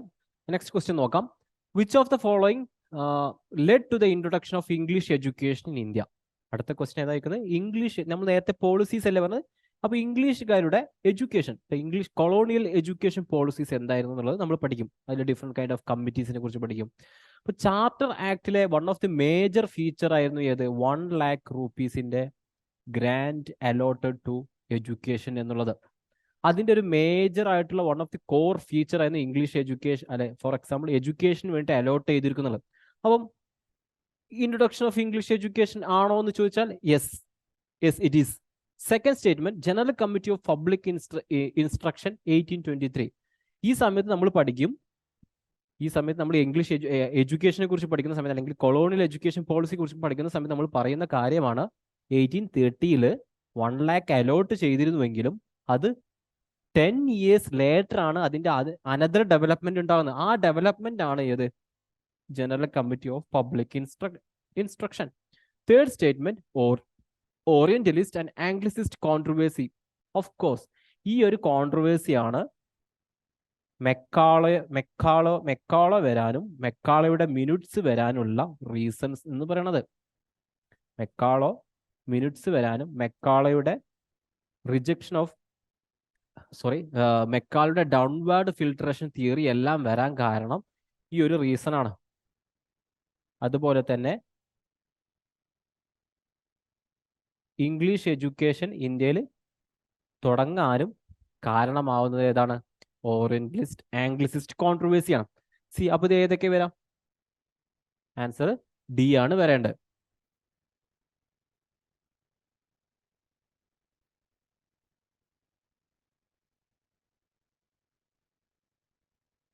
അടുത്ത ക്വസ്റ്റ്യൻ നോക്കാം. Regarding the Wood's despatch another important development in education ആണ്. Which of the following statement are true? Grant in aid system was introduce. Yes, നമ്മൾ അതിനെ പഠിക്കുന്ന ഒരു ഒരു മേജർ ആയിട്ടുള്ള ഒരു ഫീച്ചറാണ്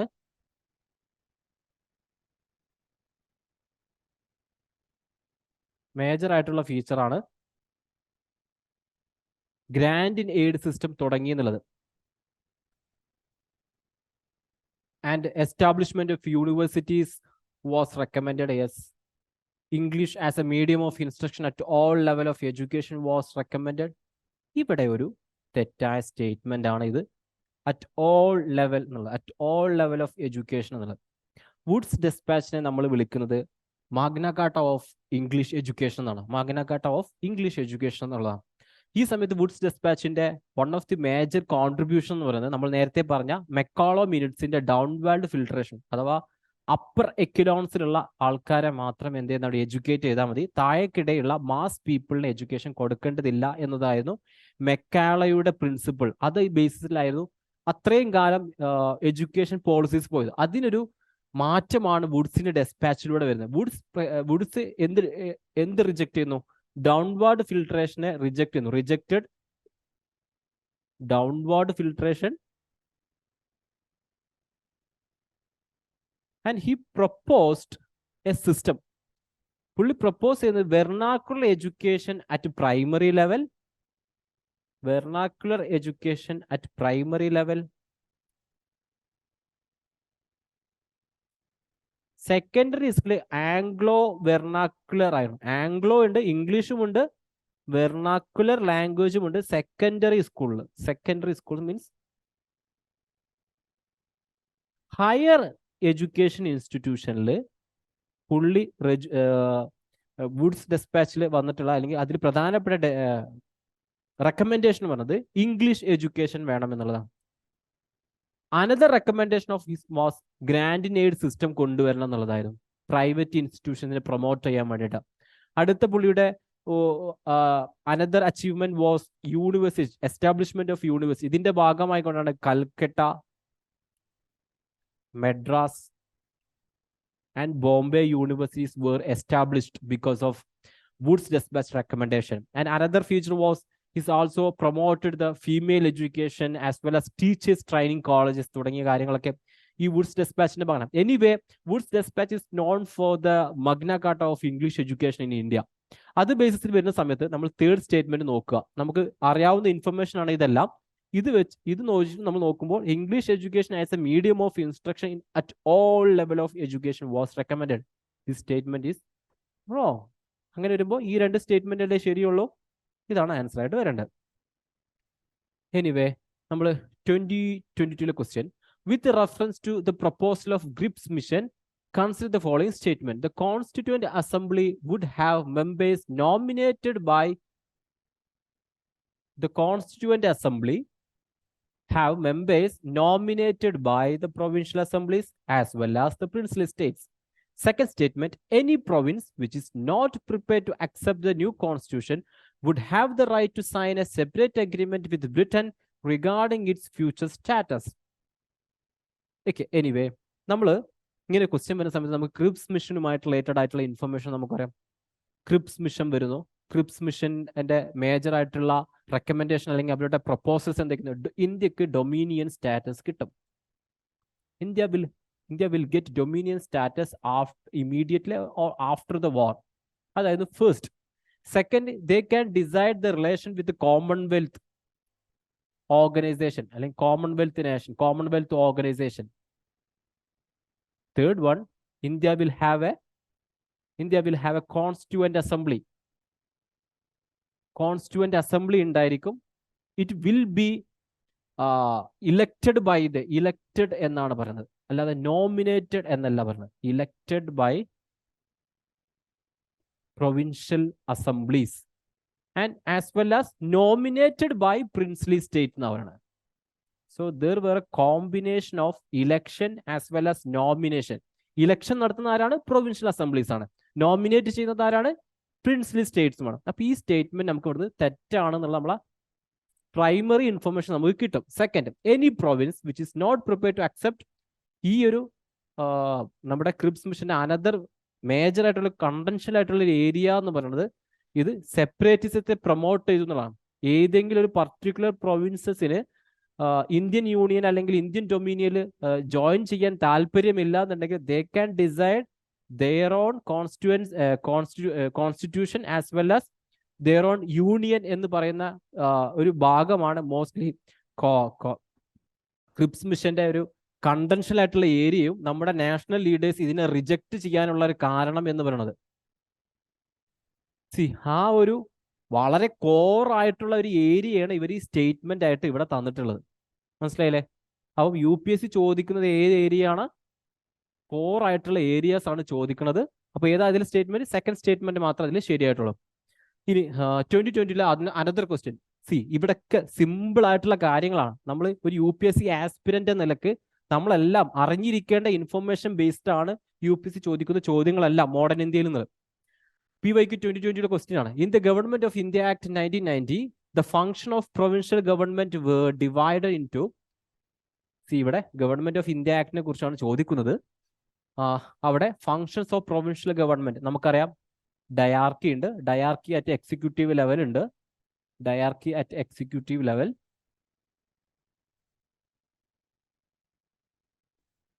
അവിടെ റിസർവ്ഡ് ലിസ്റ്റ് ഉണ്ട്.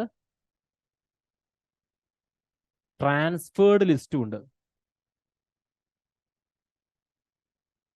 റിസർവ്ഡ് ലിസ്റ്റ് എന്ന് പറഞ്ഞാൽ അതിൽ ഡിസിഷൻ എടുക്കുക ഗവർണർ ജനറൽ ആണ്. ട്രാൻസ്ഫേർഡ് ലിസ്റ്റിൽ ഡിസിഷൻ എടുക്കുക ഇലക്റ്റഡ് ആയിട്ടുള്ള മിനിസ്ട്രിയാണ്. ക്ലിയർ? ഇതില് which of the following were the treated as reserved subjects? First one, administration of justice. Second, local self-government. Third one, land revenue. Fourth one, police. ഇവിടെ നമ്മൾ എന്തായാലും 1990 ആ portion നമ്മൾ വളരെ ക്ലാരിറ്റിയോട് കൂടി പഠിക്കും. എങ്കിൽ പോലും നമുക്ക് മനസ്സിലാക്കുന്ന ഒരു കാര്യം, ഏതൊക്കെ ഏരിയ ട്രാൻസ്ഫർ ചെയ്യാൻ ചാൻസ് ഉണ്ട് 1919 ആക്ടിൽ? അവർക്ക് ഇൻട്രസ്റ്റ്, ബ്രിട്ടീഷ് കോളനിക്ക് ഇൻട്രസ്റ്റ് ഉള്ള ഏതെങ്കിലും ഏരിയ വിട്ടുകൊടുക്കാൻ അവർ തയ്യാറാവോ? ഇല്ല. അവർക്ക് ഇൻട്രസ്റ്റ് ഉള്ള ഏരിയ ഏതൊക്കെ ആയിരിക്കും? ലോ ആൻഡ് ഓർഡർ, ജസ്റ്റിസ് അല്ലെങ്കിൽ ജുഡീഷ്യറി, ഫൈനാൻസ് റിലേറ്റഡ് ആയിട്ടുള്ള കാര്യങ്ങൾ, ഡിഫൻസ് റിലേറ്റഡ് ആയിട്ടുള്ള കാര്യങ്ങൾ, ഫോറിൻ റിലേഷൻ ആയിട്ടുള്ള കാര്യങ്ങൾ. ഇത്തരം ഏരിയ അല്ലെങ്കിൽ അത്തരം ഏരിയകളൊന്നും ആര് വിട്ടുകൊടുക്കൂല? ബ്രിട്ടീഷുകാർ വിട്ടുകൊടുക്കൂല. അപ്പോൾ ഒബ്വിയസ്ലി അതെല്ലാം ഏത് ലിസ്റ്റിൽ വരണം? റിസർവ്ഡ് ലിസ്റ്റിൽ വരേണ്ടതാണ്. വിട്ടുകൊടുക്കാൻ ചാൻസ് ഉള്ള കാര്യം എന്താ? അവർക്ക് ഇൻട്രസ്റ്റ് ഇല്ലാത്ത ഏരിയ ആയിരിക്കും. For example health of Indian native people, sanitary അല്ലെങ്കിൽ ലോക്കൽ സെൽഫ് ഗവൺമെന്റ്, അത്തരം ലോക്കൽ സെൽഫ് ഗവൺമെന്റ് പോലെയുള്ള അത്തരം വളരെ മൈന്യൂട്ട് ആയിട്ടുള്ള കാര്യങ്ങൾ മാത്രമേ ആര് കൊടുക്കുള്ളൂ, ബ്രിട്ടീഷുകാർ കൊടുക്കുള്ളൂ. കാരണം ദേ വർ ദ കൊളോണിയലിസ്റ്റ്, അവർ കൊളോണിയലിസ്റ്റുകൾ, അല്ലാതെ ഡെമോക്രാറ്റിക് ആയിട്ട് റൂൾ ചെയ്യുന്ന ടീംസ് ആയിരുന്നില്ല ആര്, ബ്രിട്ടീഷുകാർ. അപ്പം ആ ഒരു ലോജിക്ക് ഉപയോഗിച്ചിട്ട് നമുക്ക് എന്ത് എലിമിനേറ്റ് ചെയ്യാൻ പറ്റും, ലോക്കൽ സെൽഫ് ഗവൺമെന്റ് എലിമിനേറ്റ് ചെയ്യാൻ കഴിയും. അതുപോലെ തന്നെ നമുക്ക് എന്ത് മനസ്സിലാക്കാൻ പറ്റും, judiciary of course they will return it, as well as land revenue. നമ്മൾ ഓൾറെഡി ടോക്ക് ചെയ്ത അവരുടെ പ്രധാനപ്പെട്ട വരുമാനം അത് തന്നെ ആയിരുന്നു അറിയാലോ. അതുപോലെ തന്നെ police was major tool as well as apparatus. ഇവരുടെ ഒരു ബ്രിട്ടീഷ് പാരമൗണ്ട്സ് കീപ്പ് ചെയ്യുന്നതിൽ പോലീസ് രാജ് ആയിരുന്നു, അല്ലെങ്കിൽ മിലിറ്ററി രാജ് ആയിരുന്നു ശരിക്ക് ബ്രിട്ടീഷ് ഗവൺമെന്റ് എന്ന് പറയുന്നത്. അപ്പോൾ 1, 3 and 4 should become under the reserved subject of Governor General. So the answer should be C. ഇനി ഇതുവരെ നമ്മൾ പറഞ്ഞത് ആക്ട് ആൻഡ് കോൺസ്റ്റിറ്റ്യൂഷണൽ എവല്യൂഷനെ കുറിച്ചായിരുന്നു നമ്മൾ സംസാരിച്ചു കൊണ്ടിരുന്നത്. ഇനി അനദർ മേജർ ഏരിയ, നമ്മൾ മാക്രോ ആയിട്ട് എടുക്കുന്ന സമയത്ത് another major area socio religious reform മൂവ്മെന്റുകളാണ്. ഇതെങ്ങനെയാണ് നമ്മൾ പഠിക്കേണ്ടത്? ഒരുപാട് പഠിക്കാനുള്ള ഏരിയയാണ്, പക്ഷെ നമ്മൾ ഫോക്കസ്ഡ് ആയിട്ട് പഠിക്കണം. അത് എങ്ങനെയാണ് നമ്മൾ ഫോക്കസ് ചെയ്യേണ്ടത്? ഒരുപാട് പേഴ്സണാലിറ്റി ബേസ്ഡ് ആയിട്ടുള്ള റിഫോംസുകൾ ഉണ്ട് അല്ലേ? For example Rajaram Mohan Roy, Swami Dayananda Saraswati, sir Syed Ahmad Khan, അങ്ങനെ BM മലബാരി, അങ്ങനെ ഒരുപാട് പേഴ്സണാലിറ്റി ബേസ്ഡ് ആയിട്ടുള്ള AK ദത്ത് തുടങ്ങിയ ഒരുപാട് പേഴ്സണാലിറ്റി ബേസ്ഡ് ആയിട്ടുള്ള റിഫോമേഴ്സ് ഉണ്ട്. അപ്പം അവർ വരുന്ന സമയത്ത് നമ്മൾ നോക്കേണ്ടത് അവർ ഏതെങ്കിലും ടൈപ്പ് ഓഫ് ഇൻസ്റ്റിറ്റ്യൂഷൻസ് എസ്റ്റാബ്ലിഷ് ചെയ്തിട്ടുണ്ടോ. ഫോർ എക്സാമ്പിൾ ദയാനന്ദ സരസ്വതി എന്ത് ചെയ്തിട്ടുണ്ട്, ആര്യ സമാജ് എസ്റ്റാബ്ലിഷ് ചെയ്തിട്ടുണ്ട്. രാജാറാം മോഹൻ റായ് എന്ത് എസ്റ്റാബ്ലിഷ് ചെയ്തിട്ടുണ്ട്, ബ്രഹ്മ സമാജ് എസ്റ്റാബ്ലിഷ് ചെയ്തിട്ടുണ്ട്. അങ്ങനെ personalities any kind of institutions establish ചെയ്തിട്ടുണ്ടോ എന്നുള്ള കാര്യം നമ്മൾ നോക്കണം. സെക്കൻഡ്ലി അതുപോലെ തന്നെ ഓർഗനൈസേഷൻ ഇതും അതിൽ ഉൾക്കൊള്ളുന്നതാണ്. അതുപോലെ തന്നെ റിഫോംസ്, അവർ ഏതെങ്കിലും type of reform, for example women education, അല്ലെങ്കിൽ ചൈൽഡ് മാരേജ്, സതി തുടങ്ങിയ ഏതെങ്കിലും ടൈപ്പ് ഓഫ് റിഫോംസിൽ അവർ ഫോക്കസ് ചെയ്തിട്ടുണ്ടോ. For example Rajaram Mohan Roy he was focused on sati abolition. Sati അബോളിഷന്റെ പിന്നിൽ രാജാറാം മോഹൻ റായിന്റെ his contribution is much more important and much more vital in that kind of period. ആ സമയത്ത് വളരെ വൈറ്റൽ ആണെന്ന് മനസ്സിലാവും. അതുപോലെ തന്നെ ഇവർ ഏതെങ്കിലും type of journals, for example ഏതൊക്കെ ടൈപ്പ് ഓഫ് ജേണൽസ് അവർ പബ്ലിഷ് ചെയ്തിട്ടുണ്ടോ, അവരുടെ ഏതെങ്കിലും വർക്കുകൾ ഉണ്ടോ.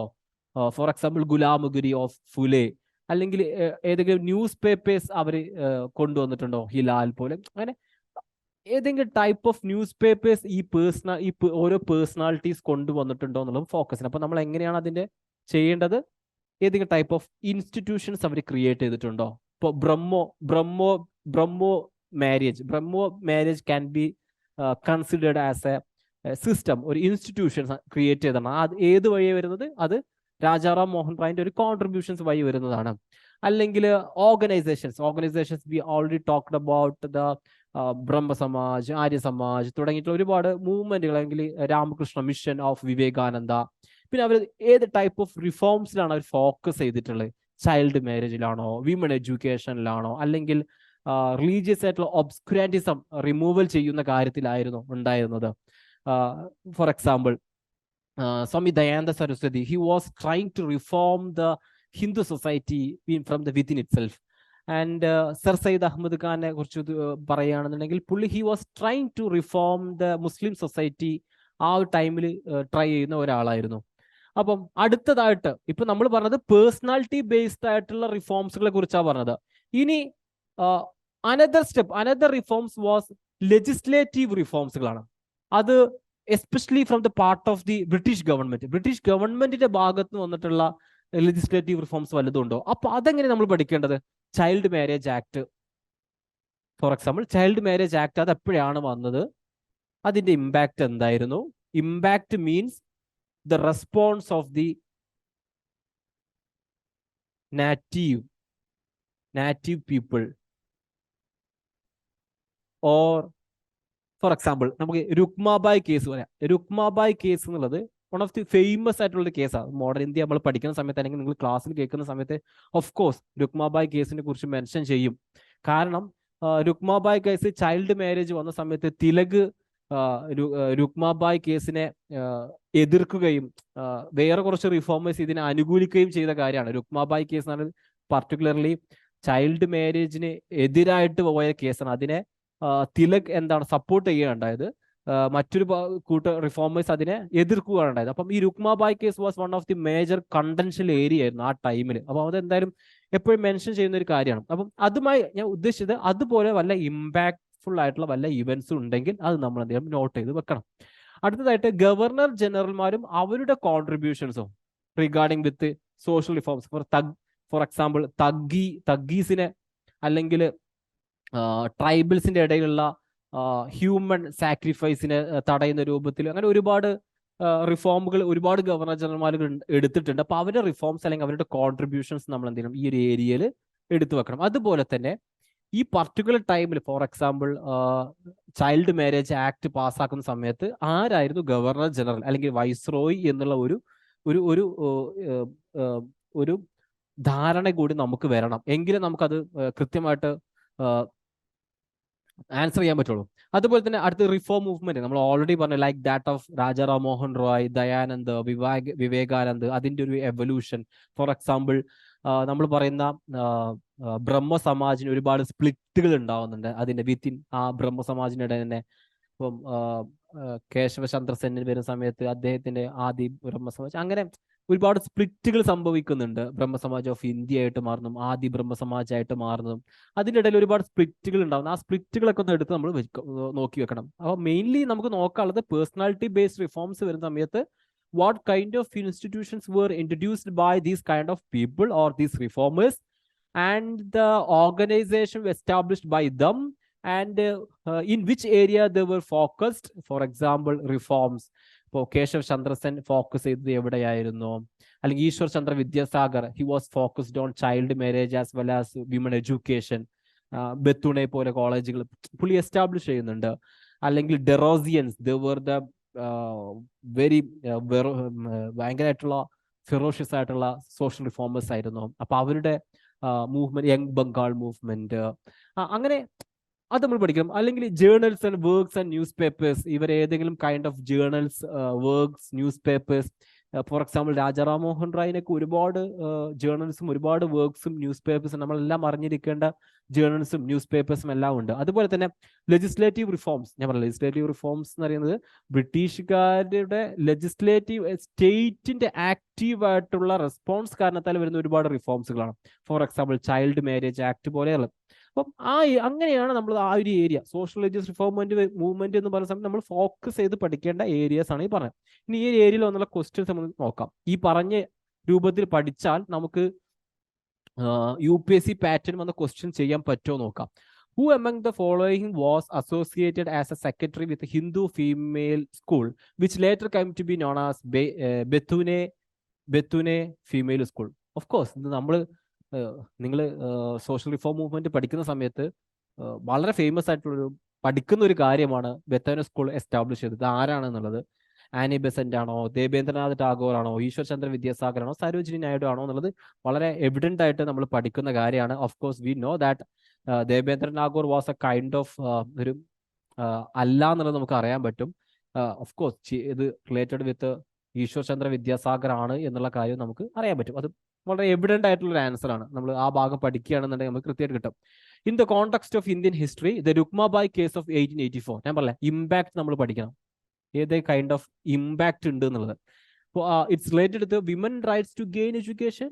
നോ, നമ്മൾ ഓൾറെഡി പറഞ്ഞു അത് ഏത് കോണ്ടെക്സ്റ്റിലാണ് വരുന്നത്. ചൈൽഡ് മാരേജ് ആക്ടിന്റെയും അതിന്റെ കോൺട്രവേഴ്സിന്റെയും ഭാഗത്താണ് അത് എക്സാക്ട്ലി അത് പ്ലേസ് ചെയ്തിരിക്കുന്നത്. അപ്പം നമുക്ക് അറിയാവുന്ന ഇൻഫർമേഷൻ നമ്മൾ ഗ്യാദർ ചെയ്യുന്നു, എന്നിട്ട് ആ ക്വസ്റ്റ്യൻ അതിലേക്ക് പ്ലേസ് ചെയ്യുന്നു. അതാണ് നമ്മൾ പ്രിലിംസ് ചെയ്യുക.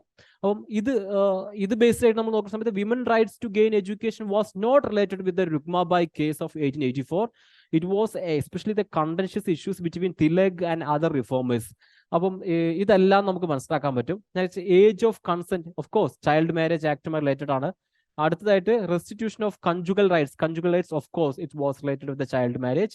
So select the correct answer using the code below. Of course 2 and 3 will be the answer.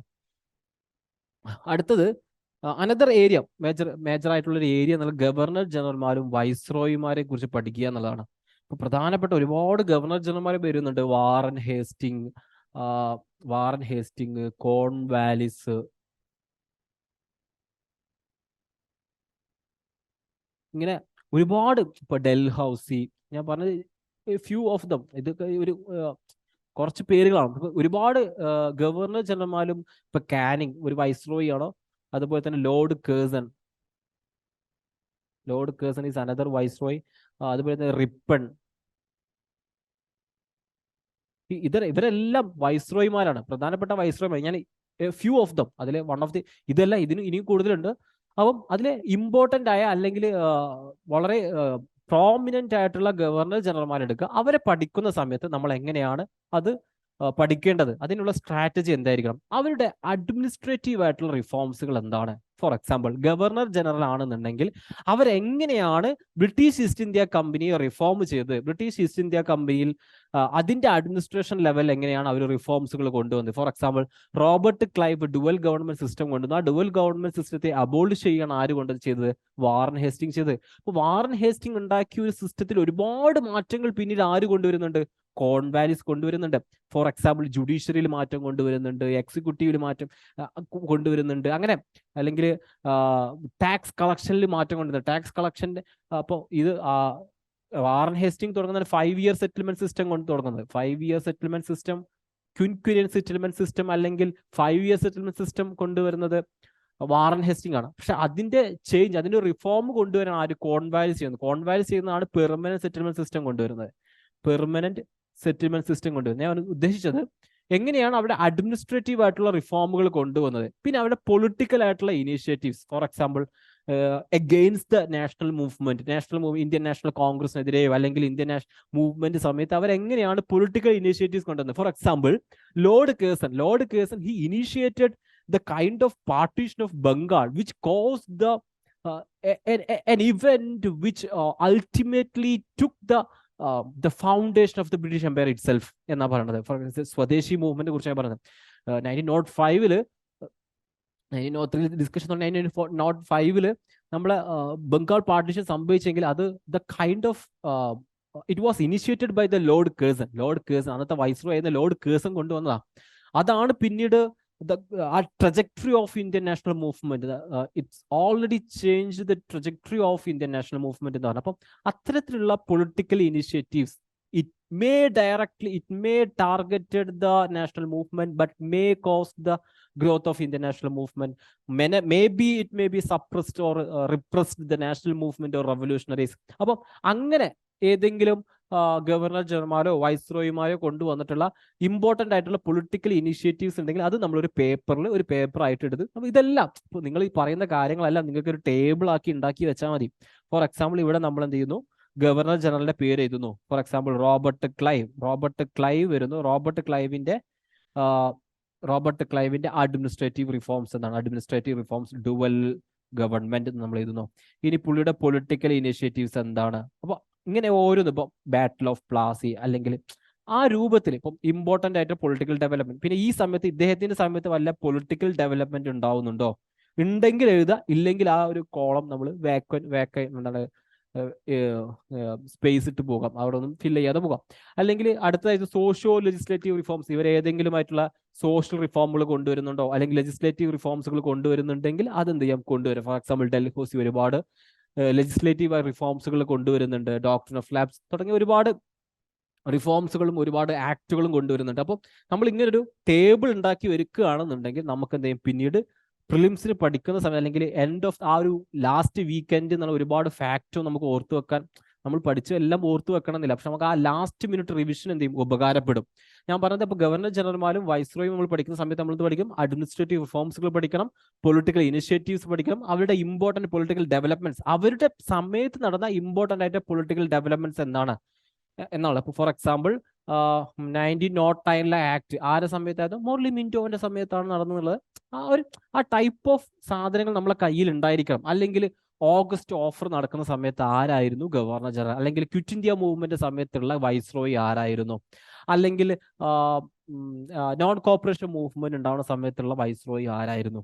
അപ്പം അങ്ങനെ ആ ഒരു മേജർ പൊളിറ്റിക്കൽ ഡെവലപ്മെന്റ് ഉണ്ടാവുന്ന സമയത്ത് ഉള്ള ഗവർണർ ജനറൽ ആരാണ്? അപ്പം അപ്പൊ നമ്മൾ ഓരോ ഗവർണർ ജനറൽമാരെ എടുക്കുന്ന സമയത്ത് ഇവരുടെ സമയത്തുള്ള മേജർ പൊളിറ്റിക്കൽ മൂവ്മെന്റ് എഴുതിയാൽ മതി. CDM എന്ന് എഴുതി കഴിഞ്ഞാൽ civil disobedience movement, quit India movement QIM എന്ന് എഴുതിയാൽ മതി. അപ്പൊ നിങ്ങൾ സ്പേസും ലാഭിക്കുക, നിങ്ങൾക്ക് അത് റിവിഷൻ ചെയ്യുന്ന ഇത് കൂടുതൽ എന്തെങ്കിലും ഹെൽപ്ഫുൾ ആയിരിക്കും. ഇനി അപ്പൊ നമുക്ക് ക്വസ്റ്റ്യനിലേക്ക് പോകാം. പ്രീവിയസ് ഇയർ ക്വസ്റ്റ്യൻസ് ഇങ്ങനെ ചെയ്ത് കഴിഞ്ഞാൽ നമുക്ക് കിട്ടോ എന്നുള്ള കാര്യം നോക്കണമല്ലോ. 2020 ചോദിച്ച ക്വസ്റ്റ്യൻ ആണ്, Wellesley establish the fort William college at Calcutta. Fort William college at Calcutta because he was asked by the board of directors at London to do so.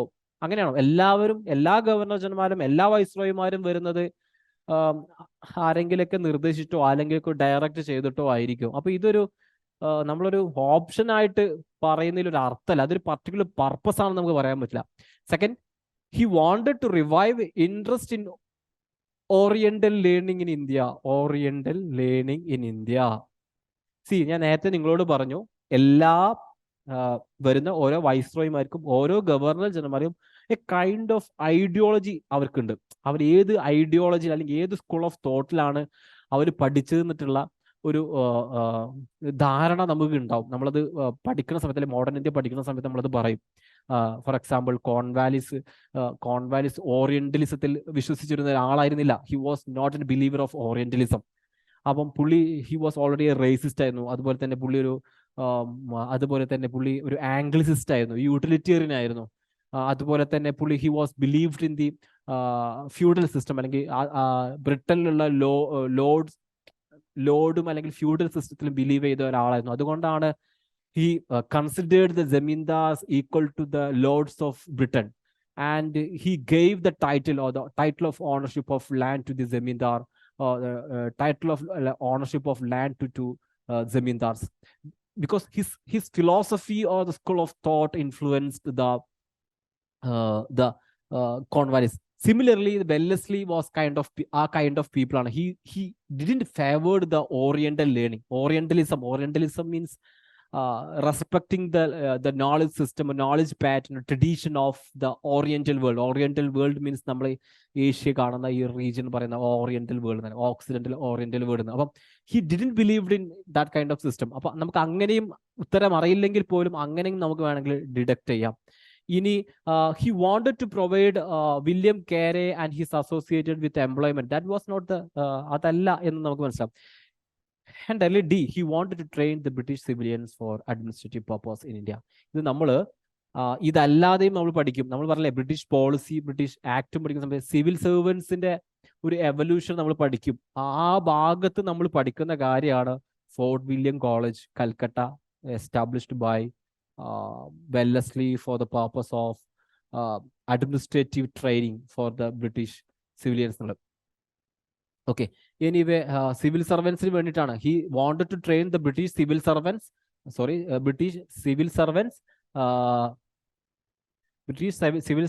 for administrative purpose in India.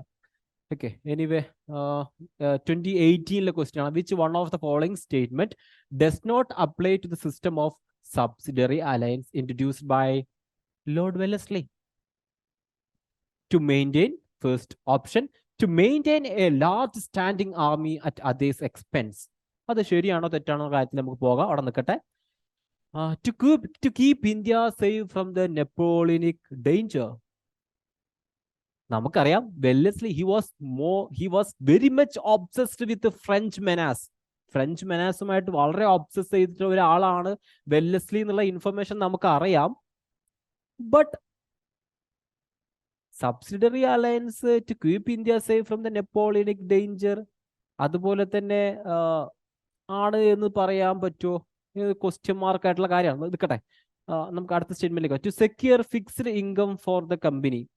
No, it was not a major purpose of subsidiary alliance. To establish British paramountcy over Indian states. To establish British paramountcy over Indian states. ഇതാണോ? അല്ല. അതിന്റെ main ആയിട്ടുള്ള ഒരു കാര്യം to maintain a large standing army at others' expense എന്നുള്ള കാര്യമായിരുന്നു. Okay, let us discuss prelims 2018 question ആണ്. ഇത് എങ്ങനെയാണ് ക്വസ്റ്റ്യൻ നോക്കാം. Which one of the following statement does not apply the system of subsidiary alliance introduced by Lord Wellesley? First statement is to maintain A last standing army at others expense. Yes, subsidiary alliance എന്ന് പറഞ്ഞാൽ എന്തായിരുന്നു? ബാക്കിയുള്ള native സ്റ്റേറ്റ്സിന്റെ എക്സ്പെൻസിൽ 6000 ആർമിയെ എന്ത് ചെയ്യുക, keep ചെയ്യുക എന്നുള്ളതായിരുന്നു അവരുടെ പ്രധാനപ്പെട്ട ജോബ് എന്ന് പറയുന്നത്. പ്രധാനപ്പെട്ട അതിന്റെ എയിം, പേർപ്പസ് എന്ന് പറഞ്ഞാൽ. അപ്പൊ അത് ശരിയായ statement. To keep India safe from the Napoleonic danger. Yes, നമുക്കറിയാം Wellesley was always obsessed with French menace. French മെനാസുമായിട്ട് എപ്പോഴും പുള്ളി ഒരു ഒബ്സസ് ചെയ്തുള്ള ഒരാളായിരുന്നു. അതുകൊണ്ട് തന്നെ അത് കറക്റ്റായ സ്റ്റേറ്റ്മെന്റ് ആണ് നമ്മൾ എന്ത് ചെയ്യും, പറയേണ്ടി വരും. ഇനി അടുത്ത് to secure a fixed income for the company. അതൊരു ഡൗട്ട്ഫുൾ ആയിട്ടുള്ള കാര്യമാണ്. നമുക്ക് എന്ത് ചെയ്യാം, അടുത്ത സ്റ്റേറ്റ്മെന്റിലേക്ക് പോകാം. To establish British paramountcy over the Indian states. Later നമ്മൾ ഡിസ്കസ് ചെയ്യും, സബ്സിഡറി അലയൻസ് ഡിസ്കസ് ചെയ്യുന്ന കാര്യമാണ്. ഈ സബ്സിഡറി അലയൻസ് ആണ് ബ്രിട്ടീഷ് പാരമൗൺസി എസ്റ്റാബ്ലിഷ് ചെയ്യൽ വൺ ഓഫ് ദി മേജർ ഫാക്ടറായി മാറിയെന്നുള്ളത്. അപ്പൊ അതിന്റെ പർപ്പസ് ആയിരുന്നു. അപ്പം exactly to secure a fixed income for the company എന്നുള്ളതായിരുന്നില്ല ഇവരുടെ പർപ്പസ്, സബ്സിഡി അലയൻസ് വിത്തുള്ള പർപ്പസ് എന്ന് പറയുന്നത്. അപ്പം ഇതിലെ ആൻസർ എന്താ? നോട്ട് അപ്ലൈ എന്നാണ്. ഏതാണ് ഇതുമായി ബന്ധപ്പെടാത്തത് എന്നാണ് ചോദിച്ചത്. അപ്പം എക്സാക്ട്ലി നമ്മൾ എന്താണ് ആൻസർ സി ആണ് ഇവിടെ വരിക. ഇനി ഇന്ത്യൻ നാഷണൽ മൂവ്മെന്റുമായി ബന്ധപ്പെട്ട് ഈ ഒരു ഏരിയ നമ്മൾ എങ്ങനെയാണ് പഠിക്കേണ്ടത്? ഈ ഒരു ഏരിയയുമായി റിലേറ്റഡ് ആയിട്ടുള്ള ക്വസ്റ്റ്യൻസ് നമ്മൾ പഠിക്കേണ്ടത് എങ്ങനെയാണ്? ഒന്നാമത്, ഏത് നാഷണൽ മൂവ്മെന്റ്, അത് സ്വദേശി മൂവ്മെന്റ് ആകട്ടെ, നോൺ കോപ്പറേഷൻ മൂവ്മെന്റ് ആകട്ടെ, സിവിൽ ഡിസോബീഡിയൻസ് മൂവ്മെന്റ് ആകട്ടെ, റവല്യൂഷണറി മൂവ്മെന്റ് ആകട്ടെ, അല്ലെങ്കിൽ കമ്മ്യൂണിസ്റ്റ് മൂവ്മെന്റ് ആകട്ടെ, സോഷ്യലിസ്റ്റ് മൂവ്മെന്റ് ആകട്ടെ, ഏത് ടൈപ്പ് ഓഫ് മൂവ്മെന്റ് ആകട്ടെ, ഇത് നമ്മൾ പഠിക്കേണ്ടത് അതിന്റെ നേച്ചർ എന്താണെന്ന് പഠിക്കണം. അതിന്റെ ക്യാരക്ടർ അല്ലെങ്കിൽ അതിന്റെ നേച്ചർ എന്താണെന്ന് പഠിക്കണം. For example, non cooperation movement violent ആയിരുന്നോ, നോൺ വയലന്റ് ആയിരുന്നോ, അതിന്റെ ക്യാരക്ടർ, അതിന്റെ നേച്ചർ നമ്മൾ പഠിക്കണം. അതിലേതെങ്കിലും ഇൻസ്റ്റിറ്റ്യൂഷൻസ് ഇവോൾവ് ചെയ്തിട്ടുണ്ടെന്നുണ്ടെങ്കിൽ അതിനെ കുറിച്ച് പഠിക്കണം. ഫോർ എക്സാമ്പിൾ, സ്വദേശി മൂവ്മെന്റിൽ different kind of institutions were involve. അപ്പൊ ആ ഇൻസ്റ്റിറ്റ്യൂഷൻസ് ഉണ്ടെന്നുണ്ടെങ്കിൽ ആ ഇൻസ്റ്റിറ്റ്യൂഷനെ കുറിച്ച് നമ്മൾ എന്ത് ചെയ്യണം, പഠിക്കണം. പിന്നെ ഏതൊക്കെ പേഴ്സണാലിറ്റീസ് ഉണ്ടോ, ഇപ്പോൾ ഫോർ എക്സാമ്പിൾ നോൺ കോപ്പറേഷൻ മൂവ്മെന്റിൽ ആരൊക്കെ ഇൻവോൾവ് ചെയ്തിട്ടുണ്ട്, അതിനെ റീജിയൻ വൈസ് ചെയ്തിട്ട് നമ്മൾ എന്തെങ്കിലും പഠിക്കണം. പിന്നെ participants and base of movement, അതിൽ സ്റ്റുഡൻസ് പാർട്ടിസിപ്പേറ്റ് ചെയ്തിട്ടുണ്ടോ, വിമൻ പാർട്ടിസിപ്പേറ്റ് ചെയ്തിട്ടുണ്ടോ, ട്രൈബൽസ് പാർട്ടിസിപ്പേറ്റ് ചെയ്തിട്ടുണ്ടോ, വിമൻ പാർട്ടിസിപ്പേറ്റ് ചെയ്തിട്ടുണ്ടോ, പിസൻസ് പാർട്ടിസിപ്പേറ്റ് ചെയ്ത്. ഫോർ എക്സാമ്പിൾ, നോൺ കോപ്പറേഷൻ മൂവ്മെന്റിൽ സ്റ്റുഡൻസ് പാർട്ടിസിപ്പേറ്റ് ചെയ്തിട്ടുണ്ടോ, ലേബർ പാർട്ടിസിപ്പേറ്റ് ചെയ്തിട്ടുണ്ടോ, പീസൻസിന്റെ പാർട്ടിസിപ്പേഷൻ ഉണ്ടായിരുന്നോ, മുസ്ലിം കമ്മ്യൂണിറ്റിയുടെ പാർട്ടിസിപ്പേഷൻ ഉണ്ടായിട്ടുണ്ടോ? പിന്നെ അതുപോലെ ഇങ്ങനെ participants base of the movement എന്ത് ചെയ്യണം, നമ്മൾ നോക്കണം. ഇനി response of parties. Parties means Indian National Congress, Muslim league, Hindu Mahasabha, justice party, അല്ലെങ്കിൽ വേറെ ഏതെങ്കിലും സ്മോൾ പാർട്ടി ഉണ്ടെങ്കിൽ ആ പാർട്ടീസ്, ഇങ്ങനെ ഏതെങ്കിലും പാർട്ടി, അവരുടെ റെസ്പോൺസ് എന്തായിരുന്നു? Response of parties and communities. For example, non cooperation മൂവ്മെന്റിനോട് മുസ്ലിം കമ്മ്യൂണിറ്റീസ് എങ്ങനെയാണ് റെസ്പോൺസ് ചെയ്തത്, സിവിൽ ഡിസോബീഡിയൻസ് മൂവ്മെന്റിനോട് മുസ്ലിം കമ്മ്യൂണിറ്റി എങ്ങനെയാണ് റെസ്പോണ്ട് ചെയ്തത്. അപ്പം response of parties and communities. Viceroy, ഈ സമയത്തുണ്ടായ വൈസ്രോയ് ആയിരുന്നു, അതിന്റെ ഔട്ട്കം എന്തായിരുന്നു? ഫോർ എക്സാമ്പിൾ, നോൺ കോപ്പറേഷൻ മൂവ്മെന്റിന്റെ ഔട്ട്കം എന്തായിരുന്നു, സിവിൽ ഡിസോബീഡിയൻസ് മൂവ്മെന്റ് ഔട്ട്കം എന്തായിരുന്നു? ഇതുമായിട്ട് വല്ല റിലേറ്റഡ് ആയിട്ടുള്ള ന്യൂസ് പേപ്പേഴ്സ് ഉണ്ടോ എങ്കിൽ, അല്ലെങ്കിൽ ഈ സമയത്ത് എന്തെങ്കിലും വർക്ക്സോ വല്ലതും വന്നിട്ടുണ്ടോ എങ്കിൽ അത് നമ്മൾ പഠിക്കണം. ഫോർ എക്സാമ്പിൾ, പാബ്ന അല്ലെങ്കിൽ പാബ്ന എക്സ്പെരിമെന്റ് സമയത്ത് വല്ല ന്യൂസ് പേപ്പേഴ്സോ വല്ലതും സപ്പോർട്ട് ചെയ്തിട്ടുണ്ടോ, അങ്ങനെയെങ്കിൽ അത് നമ്മൾ പഠിക്കണം. INC session and leaders stand, ഈ സമയത്ത് പർട്ടിക്കുലർ ആയിട്ട് ഏതെങ്കിലും സെഷൻസുകൾ നടന്നിട്ടുണ്ട്. ഇപ്പോൾ Karachi sessions, Lahore sessions, Tripuri sessions, അങ്ങനെ ഏതെങ്കിലും ഇന്റർനാഷണൽ കോൺഗ്രസിന്റെ സെഷൻസ് നടന്നിട്ടുണ്ടോ?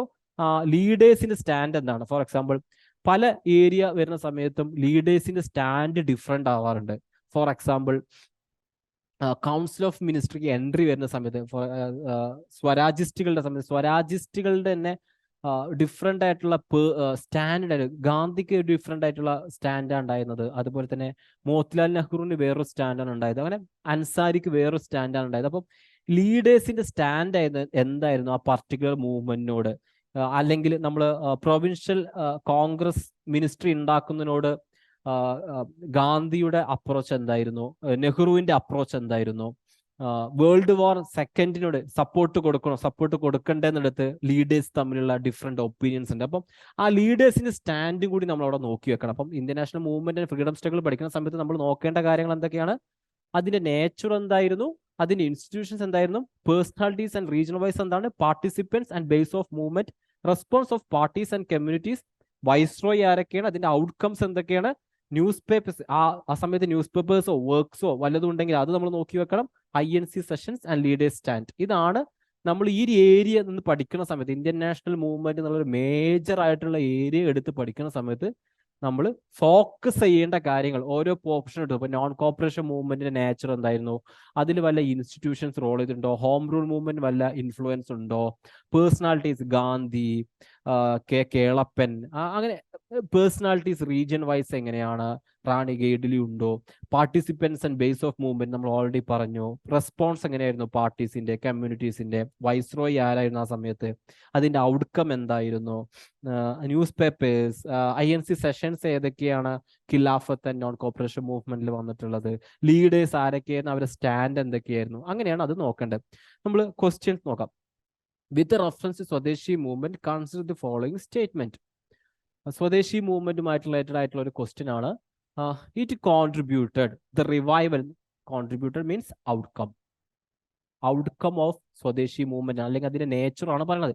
It contributed the revival of indigenous artisan and craft of industries. Yes, of course. കാരണം ഈ സമയത്താണ് ആത്മശക്തി എന്നുള്ള ഐഡിയ ബേസ്ഡ് ആണ് ഈ കാര്യങ്ങളെല്ലാം ഉണ്ടാവുന്നത്, ടാഗോറിന്റെ Atmashakti. Next one, the national council of education was established as a part of swadeshi movement. Of course. Which of the statements given above are correct? Both of them are correct.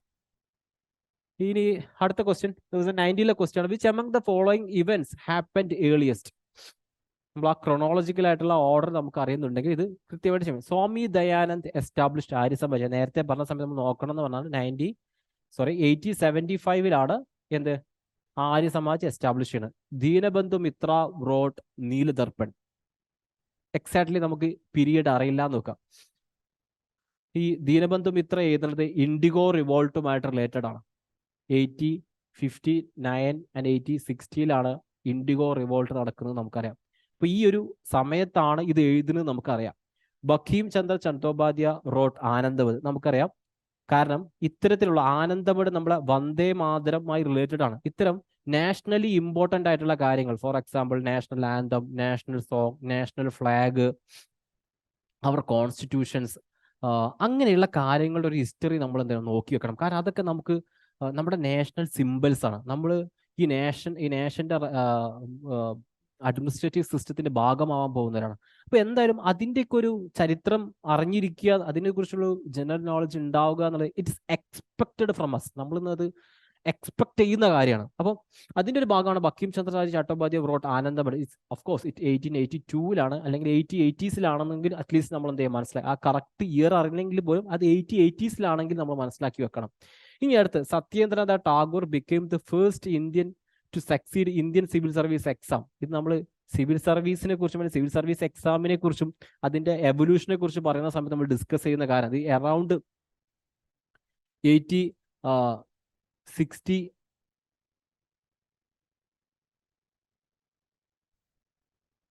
അപ്പൊ നമുക്കറിയാം Satyendra Tagore became the first Indian to succeed Indian 1860s ശേഷമാണ്. Of course correctly പറയുകയാണെങ്കിൽ 1864 പുള്ളി എന്ത് ചെയ്യണത്, ടാഗോർ. അപ്പൊ ഇത് correctly നമ്മൾ ആൻസർ ചെയ്തായിട്ട് വരിക 1860s വന്നിട്ടുള്ള ദീനബന്ധു മിത്ര റോട്ട് നീൽ ദർപ്പൺ എന്നുള്ളതാണ് ആൻസർ ആയിട്ട് വരിക. ഇനി സ്വദേശി മൂവ്മെന്റ് റിലേറ്റഡ് ആയിട്ടുള്ള ക്വസ്റ്റ്യൻസ് ആണ്. ഓൾറെഡി 2014 ചോദിച്ച ചോദ്യങ്ങളാണ്. 2023 ക്വസ്റ്റ്യൻസ് നോക്കാം. Consider the following statement. First question, 7th August is declared as the national handloom day. ആ സമയത്ത് ഒരുപാട് കൊട്ടി ആഘോഷിച്ച ഒരു കാര്യമായിരുന്നു നാഷണൽ ഹാൻഡ്ലൂം ഡേ. ഗവൺമെന്റിന്റെ എല്ലാ സോഷ്യൽ മീഡിയ ഹാൻഡിൽസിലെല്ലാം വന്ന കാര്യമായിരുന്നു. ആൻഡ് ഇറ്റ് വാസ് 1905 ദാറ്റ് സ്വദേശി movement was launch same day. ഏകദേശം അത് അന്നും അറിയപ്പെട്ട ഒരു കാര്യമായിരുന്നു. അപ്പം ആൻസർ ചെയ്യുക both statement 1 and statement 2 are correct and statement 1 is correct explanation of statement 1. നമ്മൾ അടുത്ത ക്വസ്റ്റ്യനിലേക്ക് പോകാം.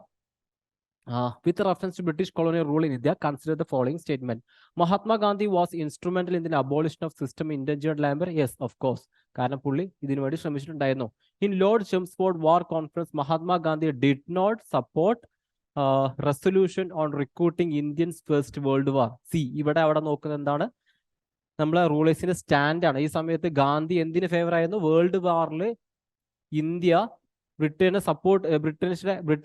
ബ്രിട്ടീഷുകാരെ സപ്പോർട്ട് ചെയ്ത ഒരാളായിരുന്നു ഗാന്ധി. അപ്പൊ ഈ സ്റ്റേറ്റ്മെന്റ് അതിനോട് എതിരാണെന്ന് നമുക്ക് മനസ്സിലാവും. അതുകൊണ്ട് തന്നെ ഇത് തെറ്റായ സ്റ്റേറ്റ്മെന്റ് ആണെന്ന് നമുക്ക് മനസ്സിലാവും.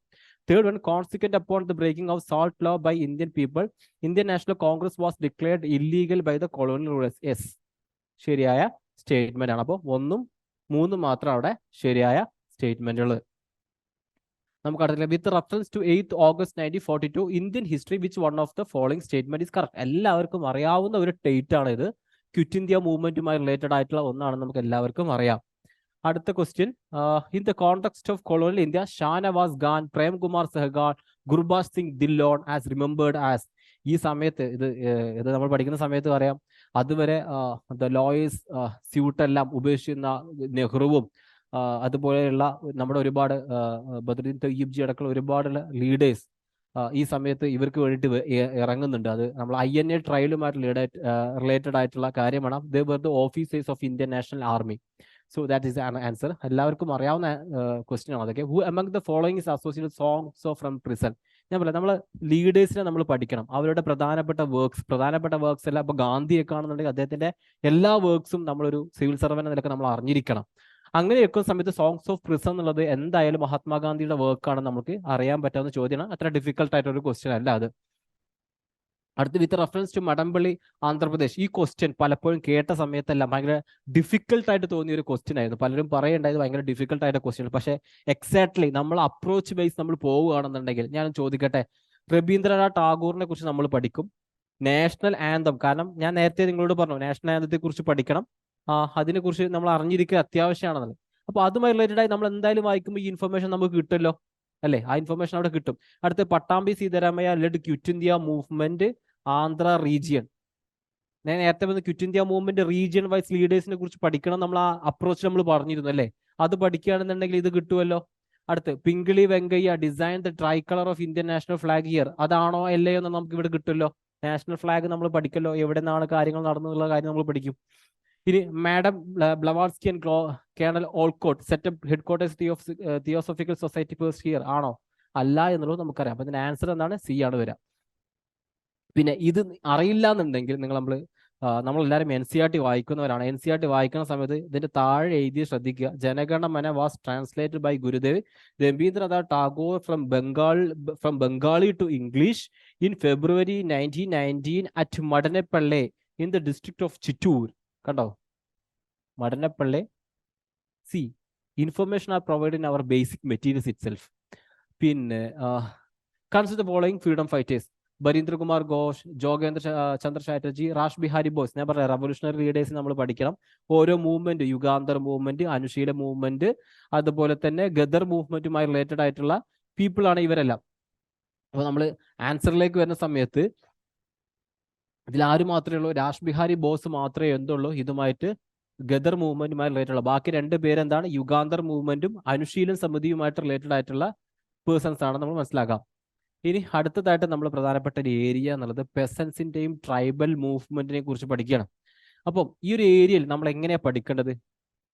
ഏതാണ് അവരുടെ റീജിയൻ എന്ന് പഠിക്കണം. ഫോർ എക്സാമ്പിൾ, സാന്താൾ റെബല്യൻ നടന്നു. സാന്താൾ റെബല്യൻ എവിടെയുള്ളതാണ്? ചോട്ടാ നാഗ്പൂർ പ്ലാറ്റ്യൂലുള്ളതാണ്. ചോട്ടാ നാഗ്പൂർ റീജിയനിലുള്ളതാണ്. 1856 എന്ത് സംഭവിക്കുന്നത്? സാന്താൾ റെബല്യൻ സംഭവിക്കുന്നത്.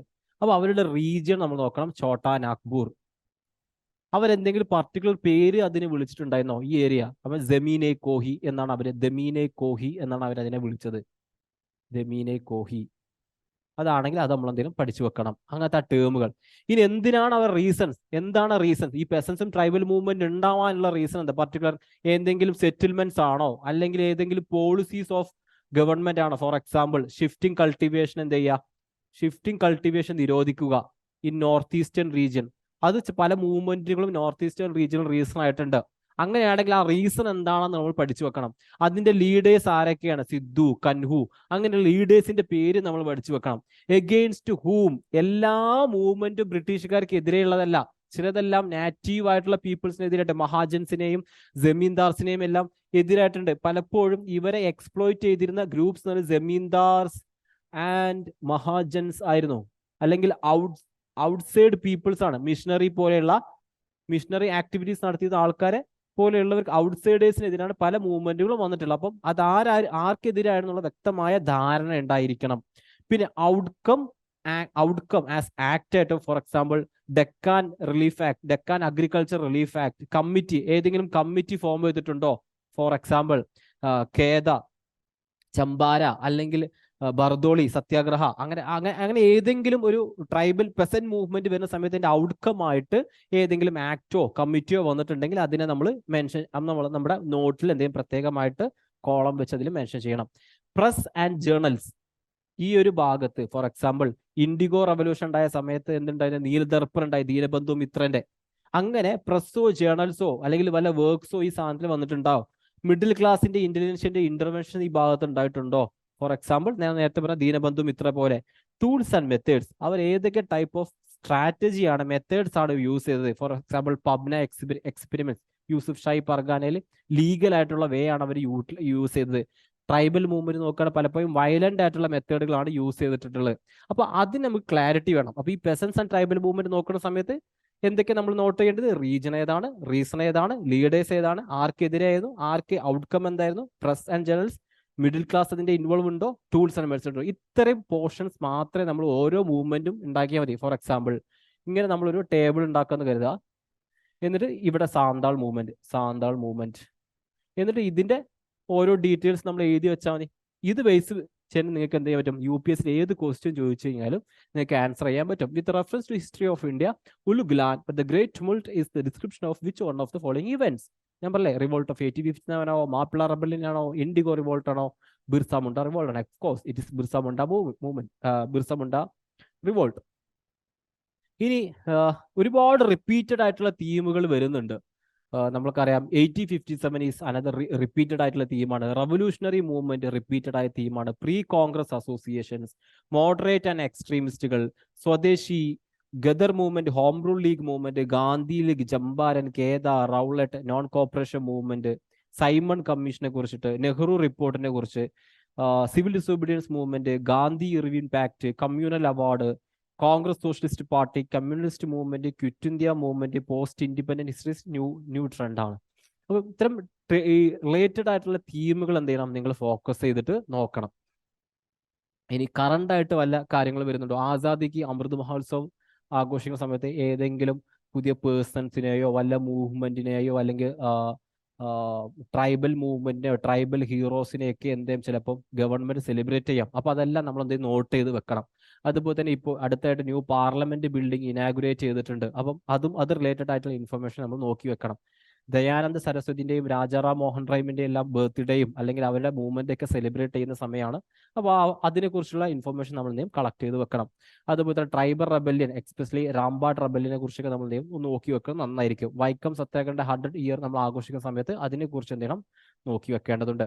ദാദാഭായ് നവറോജിനെ കുറിച്ച് നോക്കണം. സിഖ് സ്റ്റേറ്റും മറാത്ത, കാരണം ഖാലിസ്ഥാൻ മൂവ്മെന്റും മറാത്ത കൂടുതൽ പ്രസന്റ് ഗവൺമെന്റ് മറാത്ത സിസ്റ്റത്തോട് കൂടുതൽ ഫേവർ ആയ അല്ലെങ്കിൽ കൂടുതൽ ഇഷ്ടമുള്ള കാരണത്തിൽ നമ്മൾ നോക്കി വെക്കേണ്ടതുണ്ട്. അടുത്ത് മാതങ്കിനി ഹസാരെ, കനകലതാര ബറുവ, ഇവരെ കുറിച്ചൊക്കെ ന്യൂസിൽ എന്താണ് റിപ്പീറ്റഡ് ആയിട്ട് വരുന്ന പേരുകളാണ്. അപ്പം ഇവരെ കുറിച്ചുള്ള ഇൻഫർമേഷൻ ഒന്ന് നോക്കി വെക്കുക. അതുപോലെ തന്നെ slogans, for example Vande Mataram, ജയ് ഹോ, ആരാണ്, എപ്പോഴാണ്, സ്വരാജ് മെഹ്രെ ജാൻ, സിന്ധ് അധികാരി, ജയ് ജവാൻ, ജയ് കിസാൻ തുടങ്ങിയ ടേംസുകൾ, അതിന്റെ ഒറിജിൻ, അത് ആരാണ്, എപ്പോഴാണ് എന്നുള്ള കാര്യങ്ങളൊക്കെ നോക്കി വെക്കുന്നത് എന്തായിരിക്കും? നന്നായിരിക്കും. ഇനി ഇത്രയൊക്കെ പറഞ്ഞു. നമ്മൾ ഇനി എങ്ങനെയാണ് ഇത് പഠിക്കേണ്ടത്, ഏത് ബുക്കിൽ നിന്നാണ് പഠിക്കേണ്ടെന്ന കാര്യം ഇതുവരെ പറഞ്ഞിട്ടില്ല. നോക്കേണ്ടത് നമ്മളെ NCERT ടെക്സ്റ്റ് ബുക്കുകളാണ്. രണ്ടാമത്തെ നമ്മൾ PYQ നോക്കണം. PYQ തന്നെ അതിന്റെ ഓപ്ഷൻസിൽ കുറേ ഡീറ്റെയിൽസ് ഉണ്ട്. ചിലപ്പം UPSCയുടെ ഒരു ബിഹേവിയർ ആണ് ഈ ഓപ്ഷൻസ് പിന്നീട് മെയിൻ ക്വസ്റ്റ്യൻ ആയിട്ട് മാറാറുണ്ട്. അതുകൊണ്ട് നമ്മൾ ആ ഓപ്ഷൻസിൽ പറഞ്ഞ കാര്യങ്ങളും നമ്മൾ പഠിക്കണം. PYQ നമ്മൾ കൃത്യമായിട്ട് പഠിച്ചു വെക്കുകയാണെന്നുണ്ടെങ്കിൽ, അല്ലെങ്കിൽ അത് റിലേറ്റഡ് ആയിട്ടുള്ള ഇൻഫർമേഷൻ നമ്മുടെ ഈ അപ്രോച്ച് വൈസ് നിങ്ങൾക്ക് ഉണ്ടെന്നുണ്ടെങ്കിൽ ഹിസ്റ്ററിയിൽ ഏകദേശ ക്വസ്റ്റ്യൻസ് ഒക്കെ നിങ്ങൾക്ക് ചെയ്യാൻ പറ്റും. iLearn ഹാൻഡ് ഔട്ട്സ് ഞാൻ നേരത്തെ പറഞ്ഞു, പല ക്വസ്റ്റ്യൻസും ഹാൻഡ് ഔട്ടിലുണ്ട്. സ്പെക്ട്രം, മോഡേൺ ഇന്ത്യക്ക് വേണ്ടിയിട്ടുണ്ടെങ്കിൽ നിങ്ങൾ സ്പെക്ട്രം വായിക്കണം. സ്പെക്ട്രത്തിലെ എല്ലാ ഇൻഫർമേഷൻ നിങ്ങൾക്ക് വേണമെന്നില്ല. അതിൽ നിങ്ങൾ സെലക്റ്റീവ് ആയിട്ട് എന്ത് ചെയ്യാം? ഇൻഫർമേഷൻ എടുത്ത് വെക്കുക. നമ്മൾ അപ്രോച്ച് വൈസ് നോട്ട് ഉണ്ടാക്കി കഴിഞ്ഞാൽ കാര്യം എന്താവും? എളുപ്പമാവും. അത് വേണം. അല്ലെന്നുണ്ടെങ്കിൽ ഈ സ്പെക്ട്രത്തെ നമ്മളെ iLearn ഹാൻഡ് ഔട്ടിലേക്ക് നിങ്ങൾ ആഡ് ചെയ്യുകയാണെന്നുണ്ടെങ്കിൽ നിങ്ങൾക്ക് എന്ത് ചെയ്യും? കാര്യം കൂടുതൽ എളുപ്പമാവും. കാരണം iLearn ഹാൻഡ് ഔട്ട് എന്താണ്? വളരെ ചെറിയ ഹാൻഡ് ഔട്ടാണ്. കമ്പാരിറ്റീവ്ലി ടു സ്പെക്ട്രത്തെ വെച്ച് നോക്കുന്ന സമയത്ത് ഓൾറെഡി മെൻഷൻ ചെയ്ത കാര്യമാണ്. ഇനി ഇത്രയേ ഉള്ളൂ നമ്മുടെ മോഡേൺ ഇന്ത്യയുടെ ഒരു സ്ട്രാറ്റജി എന്ന് പറയുന്നത്. ഓഫ് കോഴ്സ് ഇറ്റ്സ് ബിഗ് ആയിട്ടുള്ള ഒരു സിലബസ് ആണ്. പക്ഷേ ഈ സിലബസിനെ നമുക്ക് എന്ത് ചെയ്യാം, ഇങ്ങനെ ഈ സ്ട്രാറ്റജി വൈസ് നമ്മൾ കാര്യങ്ങൾ ചെയ്യുകയാണെന്നുണ്ടെങ്കിൽ, സ്ട്രാറ്റജിക്കലി നമ്മൾ ചെയ്യുകയാണെന്നുണ്ടെങ്കിൽ നമ്മുടെ ആ ഒരു പഠിക്കാനുള്ള ഏരിയ കുറയും, എന്താണ് പഠിക്കേണ്ടതെന്നുള്ള കൃത്യമായ ധാരണ ഉണ്ടാകും. Of course many times it is crucial that പ്രിലിംസിലായാലും മെയിൻസിലായാലും UPSC സംബന്ധിച്ചിടത്തോളം എന്ത് പഠിക്കണം എന്നുള്ളത് കൂടെ നിർബന്ധമാണ്, എന്ത് പഠിക്കരുത് എന്നുള്ളതും. അപ്പം of course in the case of modern India also ഈ ഒരു അപ്രോച്ച് നിങ്ങൾ അഡോപ്റ്റ് ചെയ്യുകയാണെന്നുണ്ടെങ്കിൽ it will be more important for you in prelims as well as definitely it will help you to score more in your prelims exam, and I wish you all the best for your coming prelims also. Thank you.